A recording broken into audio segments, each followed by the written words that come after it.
أول واجب على العبيد معرفة الرحمن بالتوحيد إذ هو من كل الأوامر أعظم. قال مالك رحمه الله تعالى: السنة سفينة نوح، من ركبها نجا ومن تخلف عنها غرق.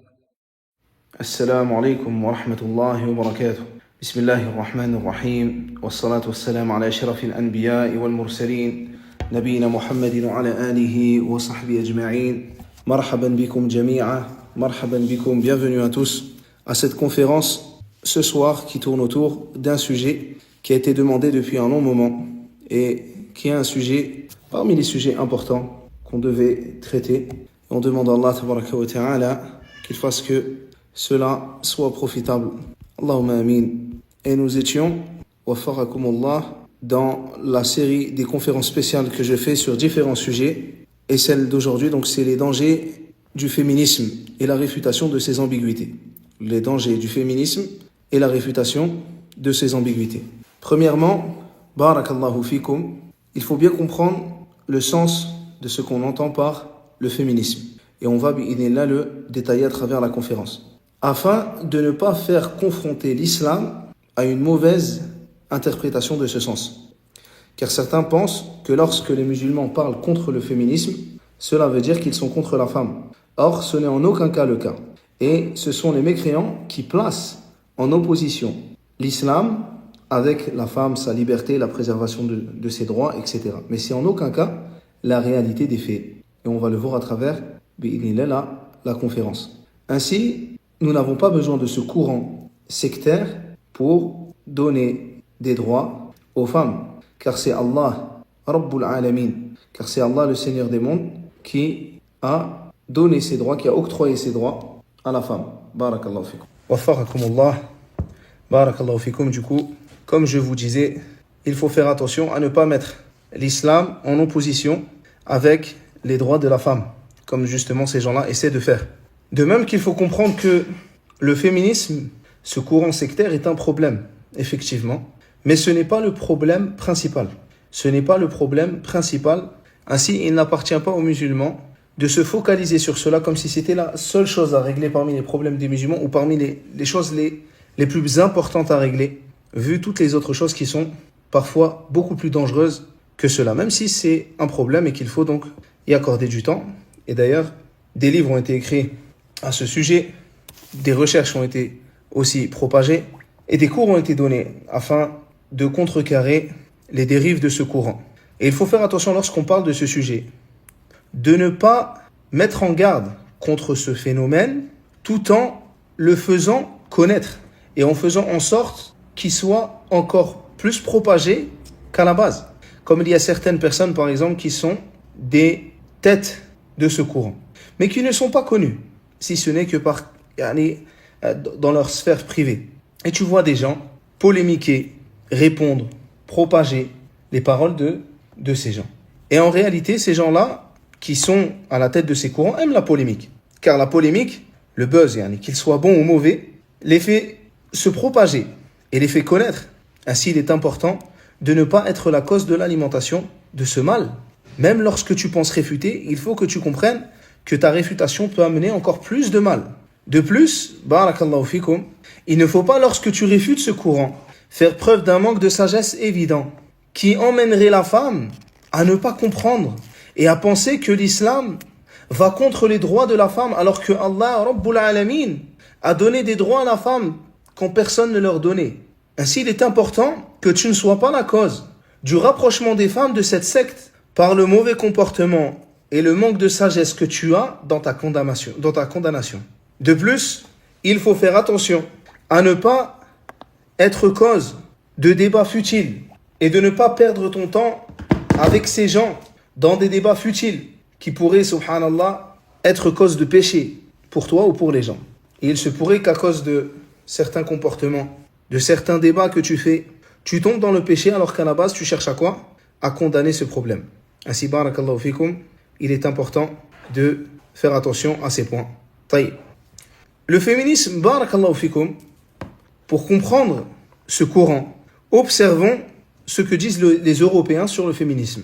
Notamment le texte propagé par le Conseil de l'Europe, où il dit d'une manière générale, le féminisme peut être considéré comme un mouvement visant à mettre fin au sexisme, à l'exploitation et à l'oppression sexiste, et à réaliser la pleine égalité de genre en droit et en pratique. Le mouvement des femmes est composé de femmes et d'hommes qui œuvrent et luttent pour réaliser l'égalité entre les femmes et les hommes, et améliorer la vie des femmes en tant que groupe social. Traditionnellement, dans la plupart des sociétés, les femmes étaient confinées au foyer en tant que filles, épouses et mères. Bien souvent, les femmes que l'histoire a retenues ne l'ont été qu'en raison de leur relation avec des hommes célèbres. Ici, donc ça, c'est une des parties de leur texte. Ici, on voit bien donc que les Européens ont goûté à un problème que les musulmans n'ont pas vécu. Et une fois qu'ils ont répondu à ce problème existentiel qui était présent dans leur communauté, ils ont cru qu'ils avaient reçu une lumière avec laquelle il fallait illuminer le monde et que leur lumière était plus parfaite que la lumière qui était présente chez les autres. Et ça, malheureusement, c'est typiquement européen et c'est connu même depuis les Romains. L'orgueil, le fait de penser que lorsqu'on vient de sortir du trou, les autres aussi étaient dans le même trou, malheureusement. Lorsqu'on vient de sortir de la mine, les autres aussi étaient remplis de boue. Or, l'islam a préservé les droits de la femme quand eux n'en donnaient pas. L'islam a donné une bonne vie à la femme quand leur femme n'avait aucune valeur. Ainsi, si chez eux, la femme n'était connue qu'avec des hommes célèbres ou n'était connue que pour rester chez elle et ne rien faire, chez nous, nous allons voir que les choses étaient totalement différentes. Ainsi, le médicament extrême qu'ils ont pris par rapport à l'extrême manque de comportement vis-à-vis de leur femme ne peut pas correspondre à des gens qui n'ont jamais eu cet extrémisme vis-à-vis des femmes. Ainsi, si eux ont eu besoin d'un siècle des Lumières, nous maîtrisions déjà parfaitement la lumière. Ainsi, ils continuent et disent, bien sûr, de tout temps, de nombreuses femmes ont joué un rôle important dans la vie culturelle et politique, mais elles ont eu tendance à rester invisibles. Chose qui n'est pas dans l'islam. En témoignent les hadiths du messager d'Allah, sallallahu alayhi wa sallam. Et on va répondre à ces choses-là, même si je ne réponds pas directement dans ce texte-là, je vais répondre à ces choses-là dans le reste de la conférence. Donc, je continue avec leur texte, et même si des femmes militantes et la lutte pour l'égalité ont toujours fait partie de la réalité des sociétés humaines, ce n'est qu'au 19e siècle qu'un mouvement féministe organisé a véritablement vu le jour. Donc ils ont attendu le 19e siècle pour donner des droits à la femme et avoir un mouvement qui allait protéger les droits. Tandis que nous avons le Coran qui a protégé les droits de la femme quand il n'y en avait aucun chez eux. L'une des pionnières sur ce terrain est la femme de lettres, etc. Donc ils viennent en parlant d'une femme de lettres de chez eux. Dès 1495, elle publiera un livre sur la condition féminine. Elle rédigera des critiques d'œuvres d'hommes célèbres qui répertorient les péchés et les faiblesses de la gente féminine et se demande si les femmes sont vraiment des êtres humains ou si elles s'apparentent plutôt à des animaux. Donc c'est pour ça qu'ils sont rentrés dans un autre extrême. Ça, c'est comme les terroristes de Daesh, par exemple. Ils sont tombés dans cet extrême et quand tu regardes leur passé, souvent tu vois qu'ils étaient déjà dans un extrême.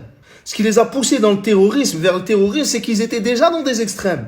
Comme ces gens-là, subhanallah, étaient dans un extrême vis-à-vis du comportement à avoir avec les femmes, qu'ils considéraient, comme ils disent ici, où elles s'apparentent plutôt à des animaux, ils ont répondu à cela par un autre extrême.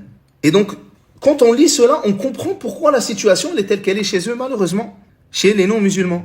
Et donc, elle continue, elle dit, donc cette femme-là, Christine de Pizan, est un exemple parfait des premières féministes. Mais son cas est particulier, puisqu'elle savait lire et écrire, chose très inhabituelle pour une femme à cette époque. Et nous, c'est très inhabituel d'entendre qu'une femme ne savait pas lire et écrire, alors que toutes nos femmes savaient lire et écrire chez les musulmans. Allah al-Musta'an. Révolution dès le début, en prenant la tête des premières manifestations, des ouvrières en marche vers Versailles exigent du pain pour leur famille, ainsi que des changements politiques en faveur de leurs conditions. Mais à la fin de la Révolution, il ne sera plus question des droits de la femme. C'est pourquoi, en septembre 1791, Olympe de Gouges rédige la Déclaration des droits de la femme et de la citoyenne en réponse à la Déclaration des droits de l'homme et du citoyen, dans l'intention de dénoncer l'échec de la Révolution française à reconnaître l'égalité entre les femmes et les hommes. Le mouvement des femmes va prendre de l'ampleur en Amérique du Nord où la plupart d'entre elles commencent à aller à l'école plus tôt qu'en Europe. Donc ça, là je vous lis ça, c'est pas pour faire la promotion du texte du Conseil de l'Europe. Ce n'est pas du tout pour ça, mais subhanallah, regardez avant même qu'on commence la conférence, regardez qu'est-ce qui les a amenés à cet extrémisme dans, wallah al-musta'an, ce courant. Pourquoi ils sont extrêmes dans cela? Qu'est-ce qui a amené à cet extrémisme? C'est ce passé qui a privé la femme d'éducation. C'est ce passé qui a privé la femme de toute chose qui faisait d'elle un être humain. Et c'est pour cela qu'ils sont choqués quand ils voient des musulmans qui, eux, n'ont pas vécu ces choses-là. Ainsi, le médicament que vous avez pris a détruit vos familles, Parce que vous avez fait pire peut-être que ce que vous étiez, ou vous avez fait une chose similaire, mais à l'autre opposé. Tandis que les musulmans n'ont pas connu ces choses. Les femmes, donc je continue dans la lecture de leur texte, les femmes qui savent lire et écrire encouragées à réfléchir à leurs conditions, vont rapidement remettre en question le fonctionnement de la société. Les premières militantes voyagent à travers le continent pour prôner la fin de l'esclavage et de l'oppression des femmes. Regardez, subhanallah, là on parle des siècles récents. Et lorsqu'on comprend cela, on comprend, subhanallah, qu'ils sont touchés par l'orgueil du débutant. Vous voyez, quand quelqu'un débute quelque chose, il passe par une phase. C'est le fait de penser qu'il connaît. Puis plus il évolue, plus il comprend qu'en réalité il ne connaît pas. Et qu'il a encore beaucoup de choses à apprendre. Et c'est seulement par la suite qu'il arrive véritablement à la sagesse et à la compréhension. Et ici, subhanallah, ils sont dans l'étape où ils viennent de comprendre qu'il faut donner des droits aux femmes. Jusqu'à maintenant, on va le voir d'ailleurs à la fin de la conférence, que ce n'est pas encore le cas partout. Mais ils viennent de comprendre qu'il faut donner des droits par rapport à l'échelle des autres civilisations. Ils viennent de comprendre qu'il faut donner des droits aux femmes. Et ils pensent que les gens, ils étaient comme eux. Et ça, c'est typiquement, malheureusement, un réflexe d'une personne qui est orgueilleuse. Wallah al-Musta'an, qui n'arrive pas à se rendre compte de la folie dans laquelle elle était, et qui n'arrive pas à concevoir que certains n'étaient pas dans ce même égarement. En 1448, elles organisent la première convention pour les droits de la femme et continuent à faire campagne pour améliorer la condition sociale de toutes les femmes. Cette première vague de militantisme féministe donne lieu à des manifestations de masse, la publication de journaux, des débats organisés, la formation d'organisations internationales de femmes. Finalement, dans les années 20, les femmes, 1920, obtiennent le droit de vote dans la plupart des pays d'Europe et d'Amérique du Nord. Au même moment, elles sont de plus en plus nombreuses à travailler à l'extérieur dans des usines et des bureaux. Elles s'engagent dans les partis communistes, socialistes et social-démocrates. Donc, subhanallah, elles sont passées d'animaux, chez eux, qui étaient considérés comme, de leur propre témoignage, comme des animaux, à des femmes qui n'ont aucun droit. Et puis, petit à petit, on leur a fait croire qu'on leur a donné des droits parce qu'on les a laissés voter. Comme nous, on pense qu'on a une influence sur la politique en France parce qu'on nous permet de voter. Tu crois que toi, parce que tu vas avec ta petite carte électorale, tu vas changer toutes ces chaînes islamophobes qui parlent de l'islam du matin au soir. Ils ont fait croire ça à ces femmes. Ils ont fait croire, maintenant vous êtes libres. Vous avez le droit de vote. Maintenant vous êtes libres. On vous a permis d'écrire et de lire. Mais subhanallah, les vrais problèmes n'ont pas changé. Et on va les voir, Inch'Allah, à travers cette conférence. C'est aussi au début du XXe siècle qu'elles peuvent enfin s'inscrire à l'université et mener de front une vie familiale et une vie professionnelle. Mais imaginez avec qui on débat. C'est pour cela qu'il faut bien comprendre, avant même de débattre avec ces gens, il faut bien comprendre que vous parlez à des personnes qui ne connaissent pas leur passé. Et à des personnes qui, s'ils ne connaissent pas le leur, ne connaissent certainement pas le vôtre. Vous parlez à des gens qui sortent des ténèbres. La femme chez eux n'avait pas le droit d'aller à l'université jusqu'au début du 19e siècle. Alors que chez nous, les femmes, c'était des savantes. Jusqu'à maintenant, dans les livres, et on va le voir justement, dans nos livres, on trouve des livres écrits sur les femmes, sur les savantes parmi les femmes musulmanes. Donc faites attention à ne jamais recevoir de leçons de l'enfant qui vient juste d'apprendre le métier.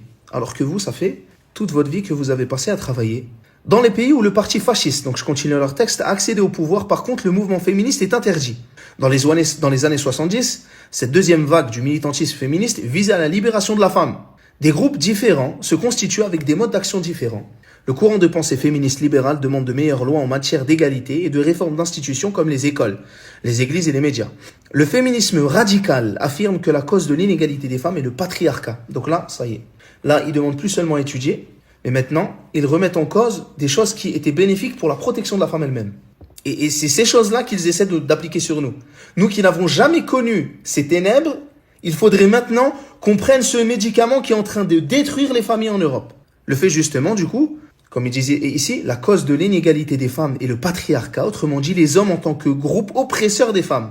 Et ça, malheureusement, il y a des gens qui pensent cela. Ils pensent qu'il y a un groupe de femmes qui est contre un groupe d'hommes et qu'il faut être contre les hommes. Ils sont entrés dans une folie, subhanallah, dans une secte, sans s'en rendre compte. Ce courant met aussi l'accent sur les violences des hommes à l'encontre des femmes et commence à dénoncer la violence domestique et le viol. Naam, parce que nous, en tant que musulmans, le prophète sallallahu alayhi wa sallam, il nous a éduqués. Nous, on sait qu'on ne tape pas nos femmes. On sait qu'on a des règles, ce que eux ils appellent taper, battre sa femme. Nous, on ne bat pas nos femmes. On sait très bien, subhanallah, dans notre religion, et on sait aussi en tant qu'homme, que comme il y a chez nous le patriarcat, c'est-à-dire que justement que la femme, elle n'est pas abandonnée comme un mouton que tu jetterais au milieu des loups. Les hommes, ils savent très bien que cette femme-là, elle a un père, elle a un frère. Si tu crois que tu vas la tabasser du matin au soir, ça ne se passera pas comme ça. Tu vas le regretter. La femme, elle est protégée par sa famille, par la loi. La loi islamique protège la femme. Mais ça, ce sont des choses qui n'existaient pas chez eux. Mais ils n'arrivent pas à comprendre que cela, en réalité, ils parlent à des gens qui étaient bien supérieurs à eux sur ces domaines. Le deuxième souffle de féminisme va aussi donner naissance à de nouveaux domaines d'études pour la science. Les études sur les femmes vont devenir une discipline enseignée à l'université. Et des ouvrages sont publiés sur les œuvres des femmes, en littérature, musique et sciences, mais aussi sur une histoire qui n'avait encore jamais été écrite, celle des femmes. Regardez, c'est le Conseil de l'Europe qui nous dit que cela n'a jamais été écrit. Pourquoi ? Parce que malheureusement, ils se basent, selon leur prisme à eux, ils se basent sur ce qu'ils ont vécu, comme s'il n'y avait que l'Europe dans le monde. Mais en réalité, la phrase plus juste, c'est « mais aussi sur une histoire qui n'avait encore jamais été écrite en Europe ». Celle des femmes, mais en aucun cas chez les musulmans. Et si ils ont été atteints de troubles de la mémoire, non. Et ils poursuivent et disent, la troisième vague du féminisme se caractérise par une prise de conscience accrue de catégories qui s'entrecroisent, telles que la race, la classe sociale, le sexe, l'orientation sexuelle, l'accent également mis davantage sur les questions raciales, y compris le statut des femmes dans d'autres parties du monde, féminisme mondial. Maintenant, comme ils viennent de se réveiller, ils veulent réveiller le monde. Le monde a besoin d'eux. Le monde a besoin de Rome. Rome va amener la civilisation. Allah al-Musta'an. C'est également à ce moment qu'ont vu le jour de nombreuses organisations non gouvernementales féministes, axées sur des combats féministes spécifiques plutôt que sur la représentation des idées féministes en général. On a dû attendre 1400 ans d'histoire pour que ces gens viennent nous sortir de la barbarie. Dans leur tête, c'est ça. Le féminisme de la troisième vague utilise activement les médias. Donc là, vous avez les armes par lesquelles justement le féminisme, ce courant sectaire est transmis. Utilise activement les médias, la culture pop pour promouvoir ses idées et mener des activités. Par exemple, en publiant des blogs ou des magazines électroniques, il vise à rapprocher le féminisme de la vie quotidienne des citoyens et des citoyennes. Les principales questions qui préoccupent les féministes de la troisième vague sont le harcèlement sexuel, la violence domestique, l'écart de la rémunération entre les hommes et les femmes, les troubles alimentaires et l'image corporelle, les droits sexuels et reproductifs, les crimes d'honneur et des mutilations génitales féminines. Les droits des femmes sont des droits fondamentaux. Donc eux, ils en sont encore à là. Le harcèlement sexuel, qui est totalement interdit dans notre religion, et bien sûr, chez nous, je pense que, d'ailleurs eux-mêmes le savent, les non-musulmans, quand je dis eux, savent très bien que les musulmans n'ont pas du tout la même tolérance vis-à-vis de ce genre de crimes, vis-à-vis des crimes contre les enfants. Ils n'ont pas du tout la même tolérance vis-à-vis du crime sexuel envers les femmes, comme ils n'ont pas du tout la même tolérance envers le terrorisme. Sachez-le, c'est que même sur ça, ils n'ont pas du tout la même tolérance. Ils sont laxistes sur ces sujets. Ils sont laxistes sur les violences qui sont faites aux femmes. Ils sont laxistes sur les violences qui sont faites aux enfants, aux viols, aux meurtres, au point qu'une femme ne vaut pas plus au niveau de la loi qu'un vol de banque. La violence domestique, une chose, subhanallah, qui nous a été encadrée par les hadiths du messager d'Allah, sallallahu alayhi wa sallam. La femme a le droit, et on va le voir dans les droits de la femme, dans la conférence, la femme a le droit d'aller porter plainte auprès du juge, s'il y a des raisons valables, bien sûr, encadrées par la religion. L'écart de rémunération entre les femmes et les hommes. L'islam, lui, nous demande l'équité. L'équité envers tout le monde, même envers les animaux. Les troubles alimentaires et l'image corporelle, j'avoue que pour les troubles, je ne sais pas ce qu'ils veulent dire. L'image corporelle, les droits sexuels et reproductifs, les crimes d'honneur et les mutilations génitales féminines. Toutes ces choses-là, barakallahu fikum, qui sont encadrées par notre religion. Les droits des femmes sont des droits fondamentaux. Donc nous, alhamdoulilah, nous avons cela préservé dans nos livres depuis tout ce temps. Je continue dans leur texte. Pourquoi revendiquer les droits des femmes alors qu'il s'agit simplement de droits humains ? Pourquoi avons-nous besoin de traiter sur les droits des femmes alors que nous disposons déjà d'instruments généraux protégeant les droits fondamentaux ? Ça, ce sont leurs questions qu'ils se posent. Presque partout dans le monde, les femmes sont privées de leurs droits simplement en raison de leur sexe ou de leur genre. Regardez, subhanallah. Ça, c'est Rome qui vient apporter la civilisation. Les droits des femmes ne doivent pas être considérés comme des droits spéciaux. Ce sont des droits consacrés par les traités internationaux relatifs aux droits fondamentaux et d'autres documents qui englobent des droits tels que le droit de ne pas subir de discrimination, de droit à la vie, de droit de ne pas subir de torture, le droit à la vie privée, le droit à la santé, à des conditions de vie décentes, le droit à la sécurité et bien d'autres. Wallah al-musta'an. Wallah, je lis ça, pour moi, c'est limite, j'ai du mal à croire ce que je suis en train de lire.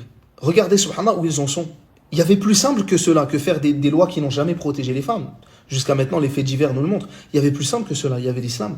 Parce que même avec là ce qui est dit ici, tout n'est pas encore préservé comme il se doit. Il y avait l'islam à la place de ça.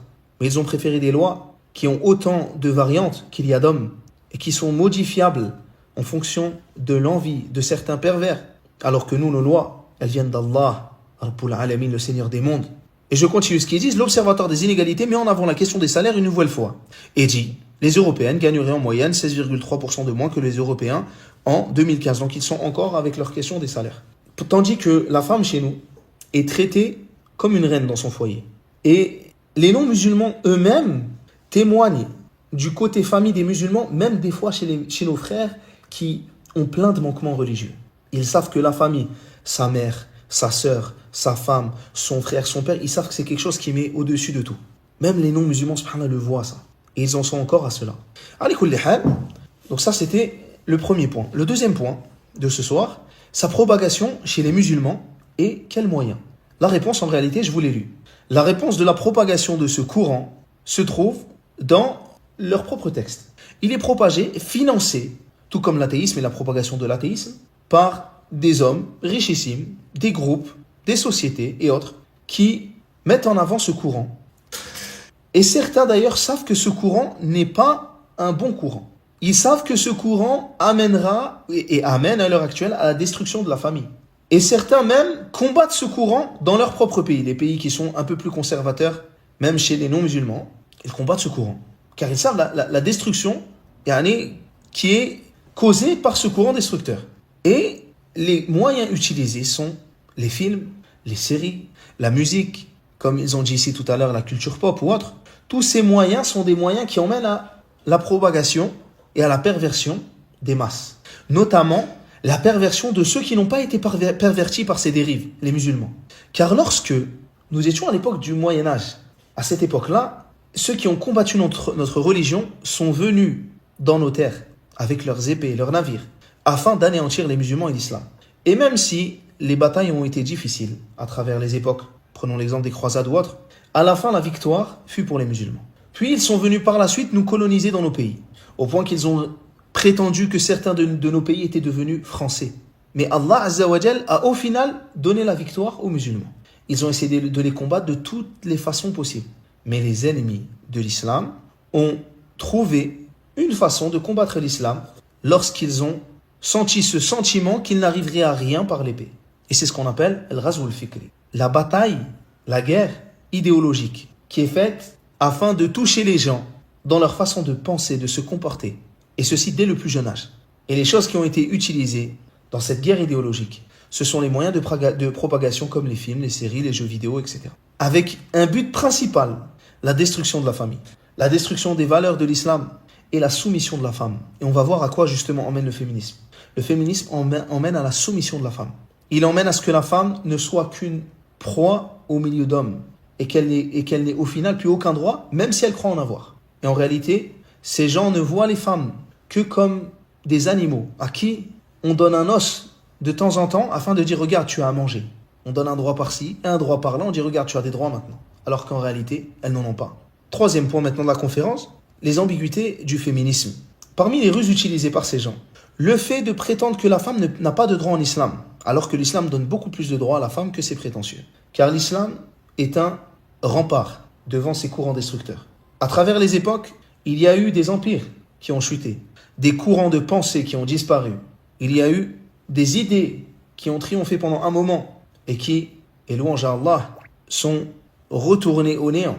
Et l'islam lui est resté. Et l'islam, subhanallah, a des valeurs tellement belles que même certains parmi les non-musulmans se parent parfois de ces valeurs et sont d'accord avec ces valeurs. Même s'ils renient qu'Allah est la seule divinité digne d'adoration et que Mohammed est le messager d'Allah.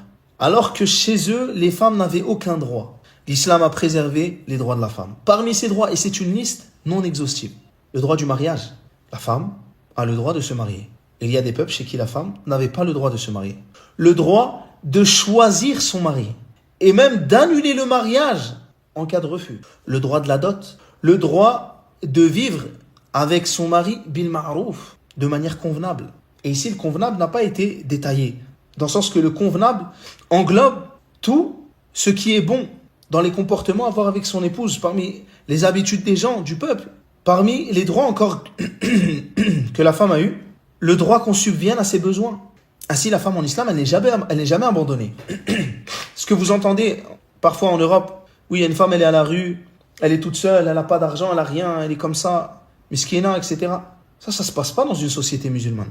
La femme, elle est sous l'autorité de son père, et si son père n'est plus là, elle est sous l'autorité, par exemple, de son grand-père, et s'il n'est pas là, elle est sous l'autorité de son oncle paternel, ou de son frère, etc., et de ses enfants, etc., etc. Quand je dis sous l'autorité de ses enfants ici, je veux dire, elle n'est jamais abandonnée.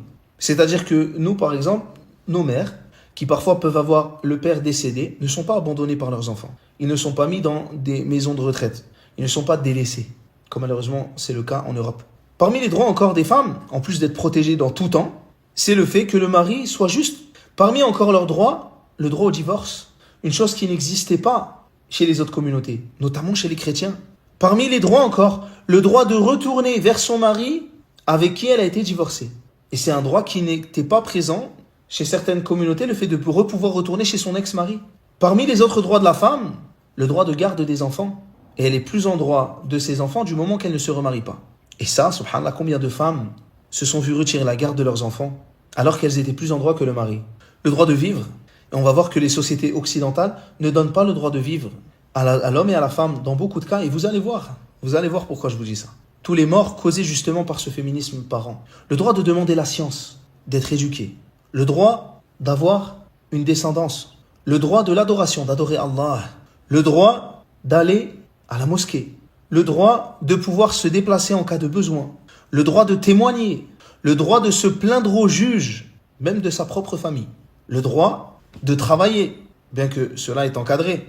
Le droit d'appeler les gens à Allah, tabaraka wa ta'ala, par exemple dans sa famille ou ses amis. Le droit de posséder des choses, des biens. Et là je vous parle de droit, mais là vous ne savez pas qu'on remonte 100 ans en arrière. Je ne sais pas si vous trouvez la moitié de ces droits-là en Europe. Le droit de faire la hijra. Le droit d'être pris en considération. Le droit d'avoir un avis. Et que cet avis, du coup, soit pris en considération. Le droit d'avoir un héritage. Le droit de décider à qui donner cet héritage. La partie où on a le droit, al-wasiyya, le testament. Le droit d'émettre des conditions dans la vente ou dans le mariage. Le droit qu'on se comporte correctement avec elle. Le droit qu'on ne les déshonore pas. Le droit qu'on ne les abandonne pas, etc., etc. Et le problème, c'est qu'en Europe, on croit que parce qu'on a donné à la femme le droit de vote, on peut lui retirer les droits que je viens de citer. On croit que parce que on autorise à la femme d'être en état, d'être abandonnée et de pouvoir forniquer avec le premier venu, c'est lui donner des droits. Et on va voir justement que ce système de féminisme ne profite qu'aux hommes. Ils nous disent que chez nous, les femmes n'ont pas d'éducation. Pourtant, le prophète sallallahu alayhi wa sallam, et dans un hadith rapporté par Ibn Abbas, il dit que le prophète sallallahu alayhi wa sallam était avec Bilal, ou plutôt que Bilal était avec le messager d'Allah sallallahu alayhi wa sallam. Bilal était avec le messager d'Allah sallallahu alayhi wa sallam. Et il exhorta les gens. Et il pensait que les femmes n'avaient pas entendu l'exhortation du messager d'Allah sallallahu alayhi wa sallam. Alors qu'est-ce qu'il fit? Il les conseilla, il les exhorta une nouvelle fois. Et il leur ordonna l'aumône. Et les femmes se sont mis alors à donner l'aumône dans le vêtement de Bilal. Al-Hadith. Et l'imam Al-Bukhari a mis en titre du chapitre le chapitre de l'exhortation des femmes et de leur apprentissage. Donc le fait que dans notre religion, subhanallah, nous apprenons aux femmes. Et le hadith de An-Nasa'i, où il a d'abord mis en titre de chapitre, est-ce que le savant donne un jour spécifique à l'apprentissage des femmes, à ce que les femmes soient instruites. Et il est rapporté dans un hadith que les femmes dirent au prophète sallallahu alayhi wa sallam, Ghalabana alayka ar-rijal. Les hommes se sont emparés du temps avec toi. Alors donne-nous un jour afin que l'on puisse venir, afin d'apprendre. Et le prophète sallallahu alayhi wa sallam leur a promis un jour à partir du lendemain. Et il les a ordonnés et exhortés. Et il dit, il n'y a pas une femme parmi vous qui perd 3 de ses enfants, sauf sans qu'il ne soit pour elle une protection contre le feu de l'enfer. Et une femme dit, et 2, j'en ai perdu 2. Et le prophète sallallahu alayhi wa sallam lui dit, et 2. Et dans un hadith, il est dit, ce tel jour et tel jour, à tel endroit et tel endroit, pour le cours du messager d'Allah sallallahu alayhi wa sallam, pour l'exhortation. Alors les femmes vinrent, et il dit quoi? Fa'allamahunna sunnah. Et il leur a appris quoi? Il leur a appris la sunnah. Ainsi, Chez nous, ces choses-là n'existent pas. Ces choses-là n'existent pas. Le fait de ne pas apprendre aux femmes, le fait de les considérer comme des gens à qui l'on ne doit pas apprendre. Et il y a aussi la parole de Shawkani, et que j'ai moi-même trouvé lors de la recherche, des paroles d'Ibn al-Qayyim, où il dit, il y a dans ce hadith plusieurs phrases différentes, mais il y a dans cela la préférabilité d'exhorter les femmes et de les enseigner, de leur enseigner les jugements de l'islam, de leur rappeler, de leur faire le rappel, et de leur faire le rappel sur ce qui est obligatoire pour elles, et la préférabilité de les encourager à l'aumône et de leur spécifier un jour, de leur donner un jour spécifique pour cela, dans un dans un lieu qui est réservé pour elles. Et l'Éthiopie, rahimahullah ta'ala, parmi nos méchers qui sont morts il y a peu, dit, et ici donc, concernant le lieu, si il n'y a pas de fitna, c'est-à-dire qu'il n'y a pas de risque de trouble. Et il y a dans ce hadith-là l'autorisation pour les femmes de se rendre à la mosquée. Et le fait qu'elles ont le droit de donner des aumônes sans qu'elles n'aient besoin de demander à leur mari. Ou que cela, qu'elles demandent à leur mari, ou qu'elles demandent l'autorisation d'une somme particulière. Une autre ambiguïté ils disent, les femmes sont invisibles. On l'a lu tout à l'heure. Ils disent en islam, les femmes, etc. Comme on a vu, c'est faux. Combien y a-t-il de livres qui parlent des femmes? On a une sourate qui s'appelle les femmes, où les droits des femmes ont été donnés. Dans le Coran, préservé, que personne ne peut changer. Combien de livres de fiqh ont des chapitres spécifiques sur les femmes? Notre mère, Aïcha, épouse du messager d'Allah, sallallahu alayhi wa sallam, la plus savante de la communauté, parmi les femmes et parmi les plus savants de la communauté. Notre mère, Aïcha, était une femme. Et les hommes eux-mêmes prenaient la science de Aïcha, radiyallahu anha. Et qui peut se passer de la science de Aïcha à notre époque? L'imam al-Dhahabi a écrit dans son livre, Siyar A'lam al-Nubala, la biographie de plus de 120 femmes ayant marqué l'histoire. Donc c'est un livre d'un savant qui traite des biographies. Il en a répertorié 120. Donc imaginez si on devait faire le travail de répertorier tout ce qui a été dit sur les femmes dans la communauté. Ça c'est juste un savant. Naam, la femme était invisible en Europe. Ce n'est pas le cas chez nous. Le voile et l'oppression des femmes. Ça c'est une autre ambiguïté des féministes. Car ce qu'ils veulent c'est quoi? C'est que la femme délaisse le voile, qu'elle se dévoile. Nous disons plutôt que le voile est la préservation de la femme. Que les femmes chez nous sont vues à un statut tel que nous les voyons comme notre honneur. Que nous aimons nos femmes, que nous voulons qu'elles soient honorées et qu'elles nous honorent. Et en réalité, ces femmes-là n'ont jamais connu ce que la femme musulmane connaît de son mari, de son père, ou de son frère, ou de son oncle, ou de son grand-père, ou autre, comme respect, comme honneur qui lui est attribué. Le voile de la femme n'est pas obligatoire que chez les musulmans. Il était présent déjà chez les non-musulmans, même parmi les adorateurs des statues, qui pour certains se voilaient, et donnaient à la femme, comme chez les Grecs, la femme pudeur, la femme qui était remplie de pudeur, était voilée. Chez les chrétiens aussi, au point que Jean de Capistran, qui fut canonisé, c'est quand on rend quelqu'un saint, par le pape Alexandre VIII, consacra un traité sur cette question. Et il affirma dedans qu'il y a des raisons qui doivent obliger la femme à se voiler. Donc ça, c'est pas un musulman qui parle, c'est un chrétien là. Il dit afin de se rappeler le péché originel. Donc chez eux c'est obligatoire, mais en plus de ça, ils accablent la femme. Afin de quoi? De montrer sa soumission et ne pas provoquer le péché de luxure. Donc ça, ce sont des textes chrétiens. Il y en a d'autres. Par exemple, une parole de Paul dans la lettre aux Corinthiens, où il dit, concernant la femme, le chef de tout homme est le Christ, et le chef de la femme est l'homme, et que le chef du Christ est Dieu. Toute femme qui prie ou qui prophétise, la tête non voilée déshonore sa tête. Elle est comme celle qui est rasée, celle qui n'a pas d'honneur. Et c'était connu dans l'Antiquité que celle qui n'était pas rasée, c'était une femme, celle qui était rasée, c'était une femme à qui on a enlevé son honneur. Comme lorsqu'on a enlevé le voile à une femme, c'est qu'on l'a déshonorée. Et, subhanallah, on voit aussi que, à travers justement l'histoire, et dans les différentes communautés, le voile était porté par les femmes libres. Tandis que la femme qui ne couvrait pas sa tête faisait partie, par exemple, des esclaves. Ainsi, on voit que l'histoire elle-même témoigne que le voile est le symbole de la liberté de la femme. Tandis que l'histoire, ça c'est pas moi qui parle, c'est l'histoire en elle-même, témoigne que le fait qu'une femme n'ait pas le voile est une chose mauvaise chez les chrétiens et chez ceux de qui ils ont pris d'ailleurs certains de leurs textes qu'il y a jusqu'à maintenant. Donc ils prennent les exemples, comme les Grecs ou autres. L'islam est venu préserver la femme par ce voile. L'islam préserve la pudeur de la femme. Allah tabaraka wa ta'ala nous dit, dans le sens de la traduction rapprochée, et dit aux croyants et dit aux croyantes de baisser leur regard, de préserver leur sexe et de ne montrer de leurs atours que ce qui est apparent et qu'elles couvrent, qu'elles se couvrent de ce voile avec leur voile qui va partir de la tête et qu'elles se couvrent. Allah tabaraka wa ta'ala a ordonné à la femme de se voiler et ceci est une protection pour elle.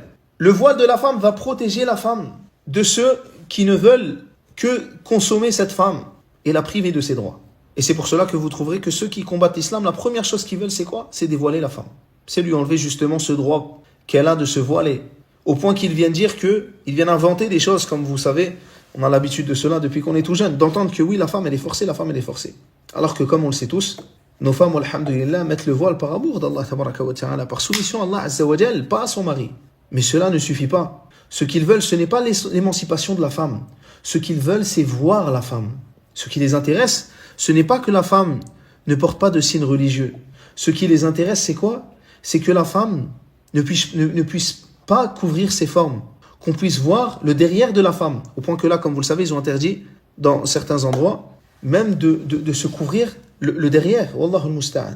Car il y a un besoin, comme c'était d'ailleurs pendant la colonisation en Algérie, où il y avait des campagnes, jusqu'à maintenant les affiches sont encore présentes, qui étaient faites afin de quoi? De dévoiler la femme.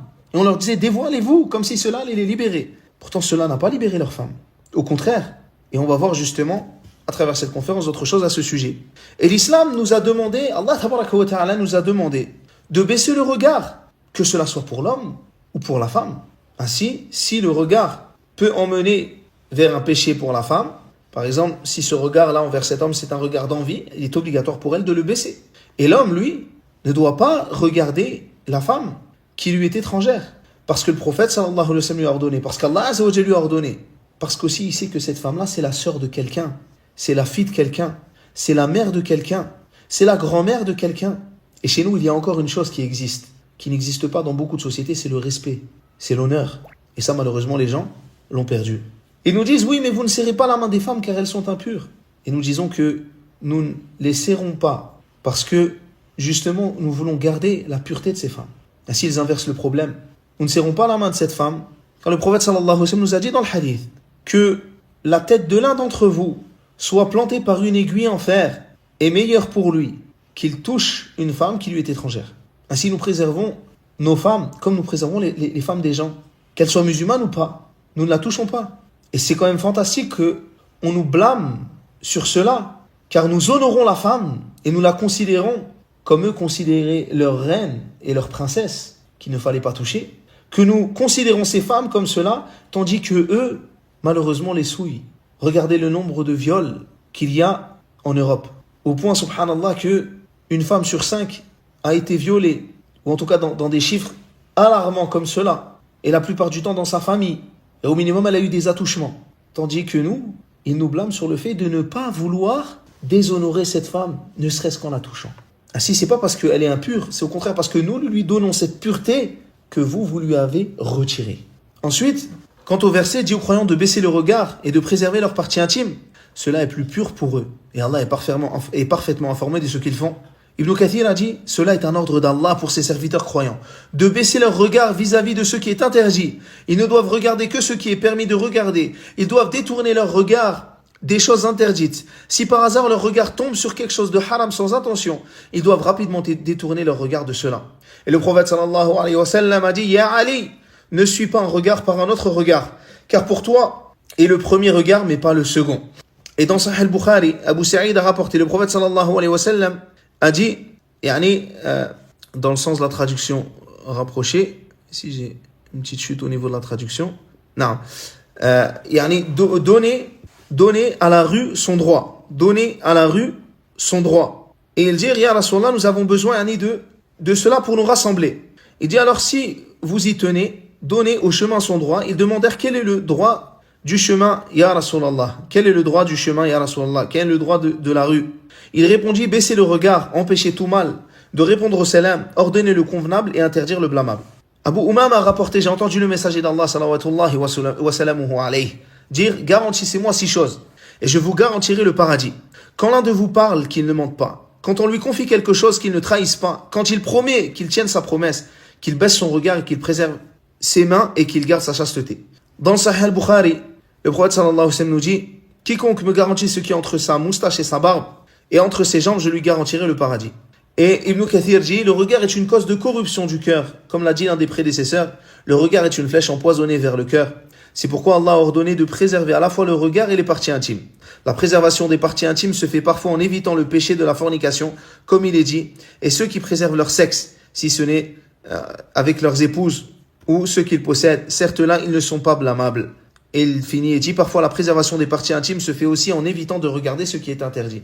Et regarder ce qui est interdit t'emmène vers l'interdit. Ainsi, bloque ce regard afin de ne pas tomber dans l'acte. Imaginez comment ils doivent voir les musulmans comme des êtres qui n'ont rien à voir avec eux. En plus de préserver la femme, de ne pas la violer, de ne pas la violenter, en plus de ne pas lui serrer la main et de ne pas la toucher lorsque c'est une femme étrangère, alors subhanallah, qu'est-ce que nous faisons? Même le regard, nous ne le posons pas sur elle. Même le regard, nous avons le respect de cette femme. Cette chose-là, ils le font. Mais ils le faisaient pour qui? Ils le font pour les gens importants, pour leur roi, leur reine, leur princesse. Nous le faisons même pour cette femme qui est une paysanne et qui est pudique et qui a peut-être plus de biens que cette reine. Ils disent, la femme ne sort pas seule chez vous, elle ne peut pas. Et concernant cela, barakallahu fikum, nous leur disons, tout comme le regard, où la femme a le droit de regarder ce qu'elle a besoin de regarder, mais elle ne doit pas laisser son regard, tout comme l'homme, vers le péché. L'homme a aussi des restrictions lorsqu'il est dans la rue. Il doit donner à la rue son droit. Et la femme ne sort pas seule chez vous. Nous lui disons que chez nous, la femme est préservée. Qu'elle a le droit de sortir seule. C'est possible pour elle, c'est pas quelque chose qui est interdit dans l'absolu. Mais que la femme, de manière générale, elle se préserve chez nous. Au point que même si le juge demande à une femme de venir pour un jugement, et que cette femme est connue pour être une femme tellement pudique qu'elle reste dans sa demeure, alors, subhanallah, elle envoie un représentant afin de la représenter. Parce qu'elle ne veut pas obéir au juge sur ce cas-là à cause de cela. Et le juge, prend cela en considération, par respect pour cette femme. Et on va voir de toute manière que cette prétendue interdiction n'est pas vraie. Ensuite, si la femme, dans la mesure du possible, ne sort pas seule, car malgré tout, ça reste un fait que les musulmans essaient au maximum d'être avec leurs épouses, ou être avec leurs sœurs, ou avec leurs filles, etc. C'est vrai, mais ça c'est pour les préserver. Parce que nous considérons nos femmes, nos sœurs, nos filles, nos mères. Ainsi, nous essayons justement de ne pas les laisser seules, tout en sachant ce qu'il se passe dans un monde où lorsque ton enfant va à l'école, tu ne sais pas si il va rentrer chez toi le soir. D'autant plus quand c'est une fille. Et le nombre de faits divers, tristes et désolants, prouve cela. Donc dans un monde où la femme n'est plus protégée, où elle se fait tuer, violer, battre, on nous reprocherait de faire attention à nos épouses, à nos femmes, à nos mères, à nos filles. Et Allah Azza wa Jal leur a dit, restez dans vos maisons, restez dans vos demeures. Et ici le sens, restez dans vos demeures et ne sortez que lorsque cela est nécessaire. Comme disait l'ulama, parmi les nécessités autorisées, il y a la prière à la mosquée, sous certaines conditions. Le fait qu'il n'y ait pas de choses qui peuvent emmener la femme dans le péché ou qu'elle soit en danger. Et c'est un droit qu'Allah leur a donné. Au point où le prophète sallallahu alayhi wa sallam a dit dans le hadith, n'empêchez pas les servantes d'Allah d'aller à la mosquée. Mais il dit quoi dans le hadith? Mais qu'elles y aillent vêtues correctement. Et dans un autre hadith, le mieux pour elle est de rester chez elle. Pourquoi? Parce que dans l'absolu, le mieux pour elle, pour la femme, c'est de rester chez elle. Mais nous, quand la femme, elle est chez nous, elle n'est pas abandonnée, sans eau, sans nourriture, sans électricité, sans rien. On lui dit, si tu ne sors pas par ce temps, par cette nuit, afin de chercher ta subsistance, personne ne viendra rien te donner. Et tu mourras peut-être chez toi enfermé.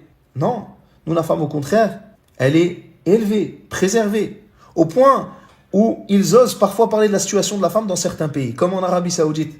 Dans un pays où, subhanallah, les femmes sont tellement bien traitées que certaines d'entre elles n'ont jamais eu de vaisselle à laver.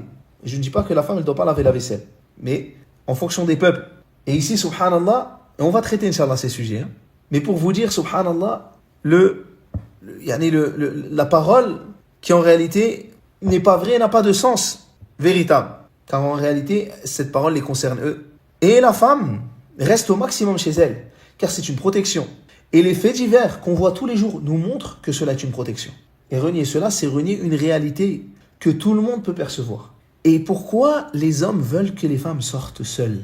C'est pas pour la liberté de la femme. Mais à votre avis, le fait que les femmes sortent seules sans aucune protection, et que ça soit vu comme quelque chose de mauvais, le fait que justement le père veuille savoir où va sa fille, veuille savoir, par exemple, le frère demande à sa sœur où est-ce que tu vas.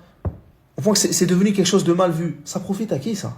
Ça profite aux violeurs, ça profite aux fornicateurs, ça profite aux gens qui vont peut-être avoir d'elle ce qu'elle aurait normalement dû donner qu'à son mari, et qui va ensuite l'abandonner pour qu'elle termine à la CAF, avec 2 enfants qui ne sont même pas reconnus par le père.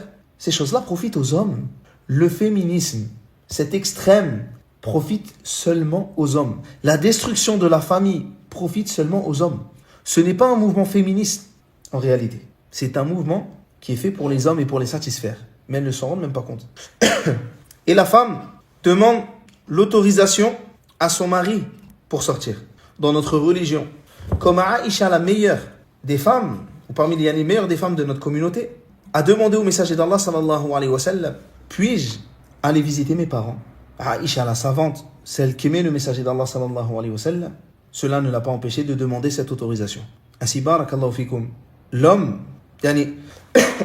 Allah tabaraka wa ta'ala a préservé cette femme avec son père, via son frère, via son mari. Elle n'est pas abandonnée.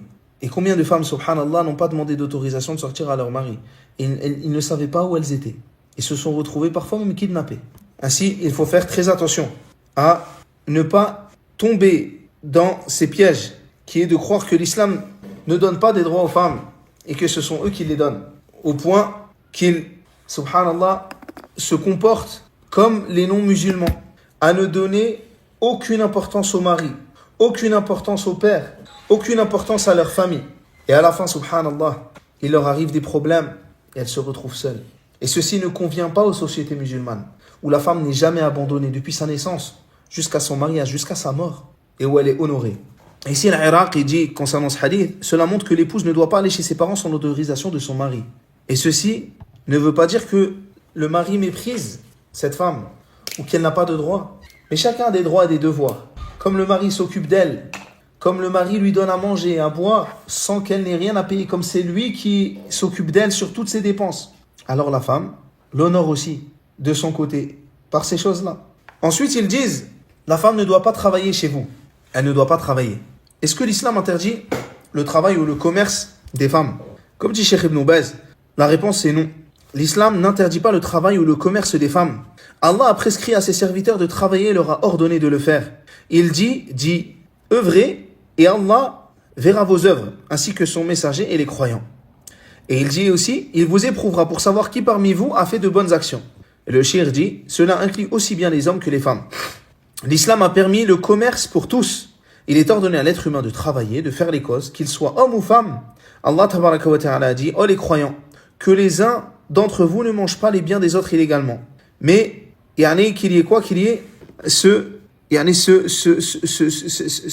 commerce entre vous par consentement. Et Allah Azza wa Jalla dit aussi, oh les croyants, quand vous contractez une dette, alors écrivez cette dette. Et ici, comme dit le shir, cela s'applique aux hommes et aux femmes. L'ordre est de rédiger les dettes et d'avoir des témoins. Puis il explique que tout cela concerne les dettes. La rédaction des dettes et la prise des témoins, dans le verset, sont une règle générale. Mais il est ensuite précisé, sauf s'il s'agit d'une transaction immédiate que vous effectuez entre vous. Il n'y a aucun mal à ne pas la rédiger. Quant aux témoins, ils doivent témoigner ce qui est la raison pour laquelle Allah dit par la suite, et prenez des témoins lorsque vous commercez. Ce qui nous apporte ici de sa parole, cela englobe à la fois les hommes et les femmes. La rédaction et le témoignage dans les affaires de dette, les transactions et le commerce sont valables pour les hommes et les femmes. Ils prennent des témoins pour leur commerce et vente. Cependant, pour les transactions commerciales immédiates, il n'y a aucun mal à ne pas les rédiger, car elles sont de courte durée et ne laissent pas de conséquences durables. Cela concerne à la fois les hommes et les femmes.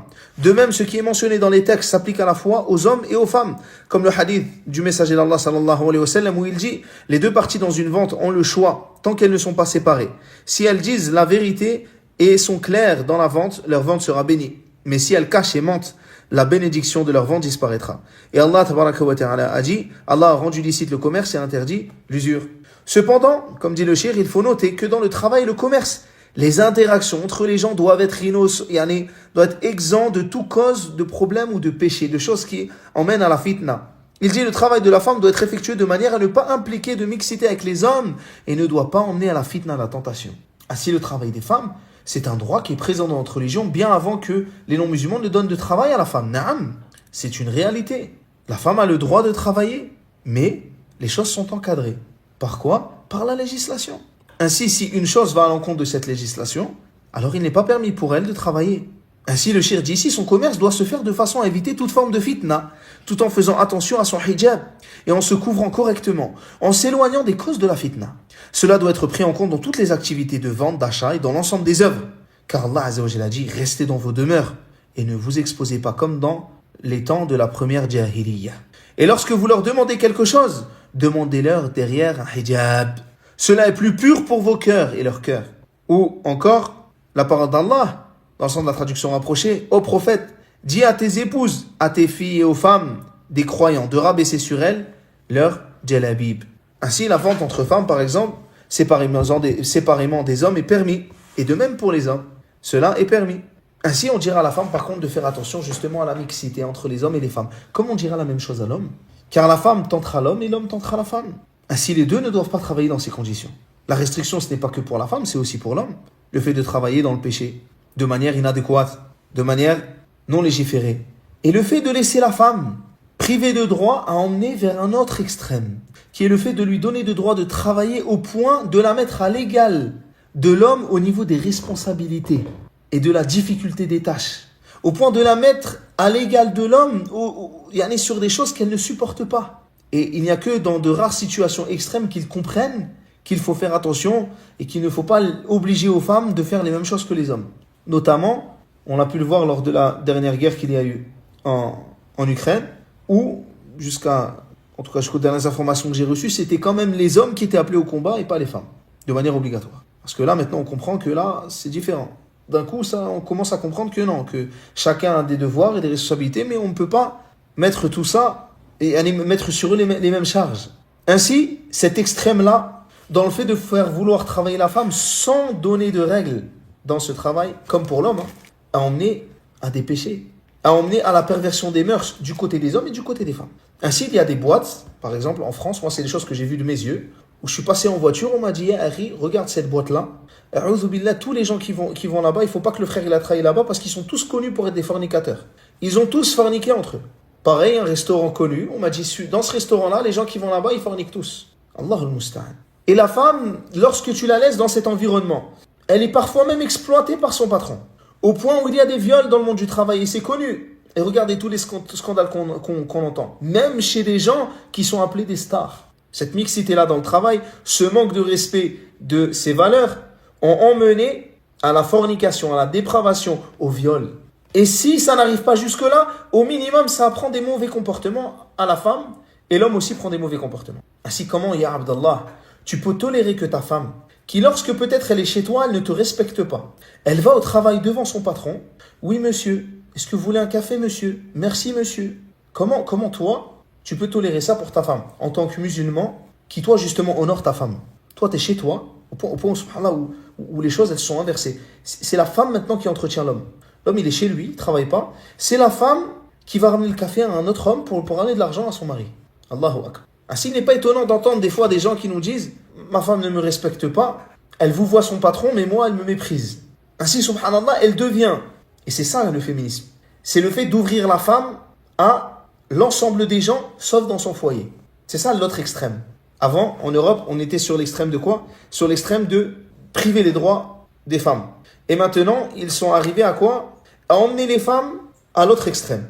Au point, subhanallah, qu'elle devient une rose pour son patron. Une rose pour les gens dans la rue. Mais une ronce pour sa famille. Mais n'y a-t-il pas un juste milieu dans cela? Et ce juste milieu-là, c'est l'islam. Ainsi, le féminisme a emmené à charger la femme de choses qui sont extrêmement lourdes sur ses épaules. Et la société, au lieu de protéger cette femme, l'a accablée. Au point où ce sont devenues des femmes qui, subhanallah, se comportent comme les hommes devraient se comporter et entretiennent leur famille. Tandis que ce sont les hommes qui sont nourris, logés et habillés. Ainsi les hommes sont devenus des princesses, tandis que les femmes sont devenues des travailleurs. وَمَا عَجَبِي أَنَّ النِّسَاءَ تَرَجَّلَتْ وَلَكِنَّ تَأْنِيثَ الرِّجَالِ عَجِيبُ. Et mon étonnement n'est pas que les femmes soient devenues des hommes, mais que des hommes soient devenus des femmes. Certes, cela est une chose étrange. Ainsi, subhanallah, ce comportement qui a dénaturé le rôle de l'homme et de la femme a emmené à créer des hommes faibles, des hommes qui se comportent comme des princesses et des femmes qui portent sur leur dos des responsabilités qu'elles ne devraient pas porter. Alors qu'elles devraient être honorées comme des princesses dans leur foyer, elles se sont retrouvées, subhanallah, à faire des métiers encore pires que les métiers que font les hommes. Et on se rend compte que cela est une erreur, que la femme ne peut pas faire ces choses-là que le jour où elle tombe malade ou que le jour où il y a une guerre et qu'on est obligé d'envoyer les hommes au front parce qu'on se rend compte qu'on ne peut pas envoyer des femmes devant des chars d'assaut. Et à partir de ce moment-là, on dit ok, là c'est vrai. Ah, si on met une militaire à côté de 10 militaires, elle va peut-être se faire violer, comme c'est le cas dans les armées européennes. Et là je vous parle de faits, là ce que je vous dis c'est des choses que j'ai vérifiées avant dans leurs propres textes ou dans leurs propres infos. Ainsi le féminisme détruit la famille, détruit l'homme, déplace les fondements. Et cela corrompt la mère, qui est la première école. Et pour cela, subhanallah, j'ai trouvé une parole très belle du savant Ibn Badis, qui a connu le féminisme de la colonisation française, qui emmenait à la dépravation des femmes musulmanes. Et il dit quoi? Rahimahullahu ta'ala. La maison est la première école et l'atelier de base pour la formation des hommes. La religion de la mère est la base de la préservation de la religion et des bonnes mœurs. La faiblesse que nous observons chez nos hommes provient en grande partie du manque d'éducation islamique à la maison, dû à l'ignorance des mères et à leur faible religiosité. Quant au Sayyid Rachid, sa solidité morale et sa forte religiosité étaient du fait de l'influence de sa mère, qui, comme il le disait, était une femme profondément religieuse, avec la connaissance appropriée à une femme comme elle. Et elle avait un impact dans l'environnement de sa maison. Si nous voulons être des hommes, il nous faut des mères religieuses. Et s'il n'y a pas d'autre moyen pour cela que d'enseigner aux filles une éducation religieuse et de les élever selon les principes islamiques, il n'y a pas d'autre moyen pour cela que d'enseigner aux filles une éducation religieuse et de les élever selon les principes islamiques. Si nous les laissons ignorantes de la religion, il est impossible d'espérer qu'elles produiront des hommes exceptionnels. Pire encore que de les laisser ignorantes de la religion, c'est de les jeter dans un environnement qui les élève afin de les éloigner de la religion ou qui rabaisse la religion.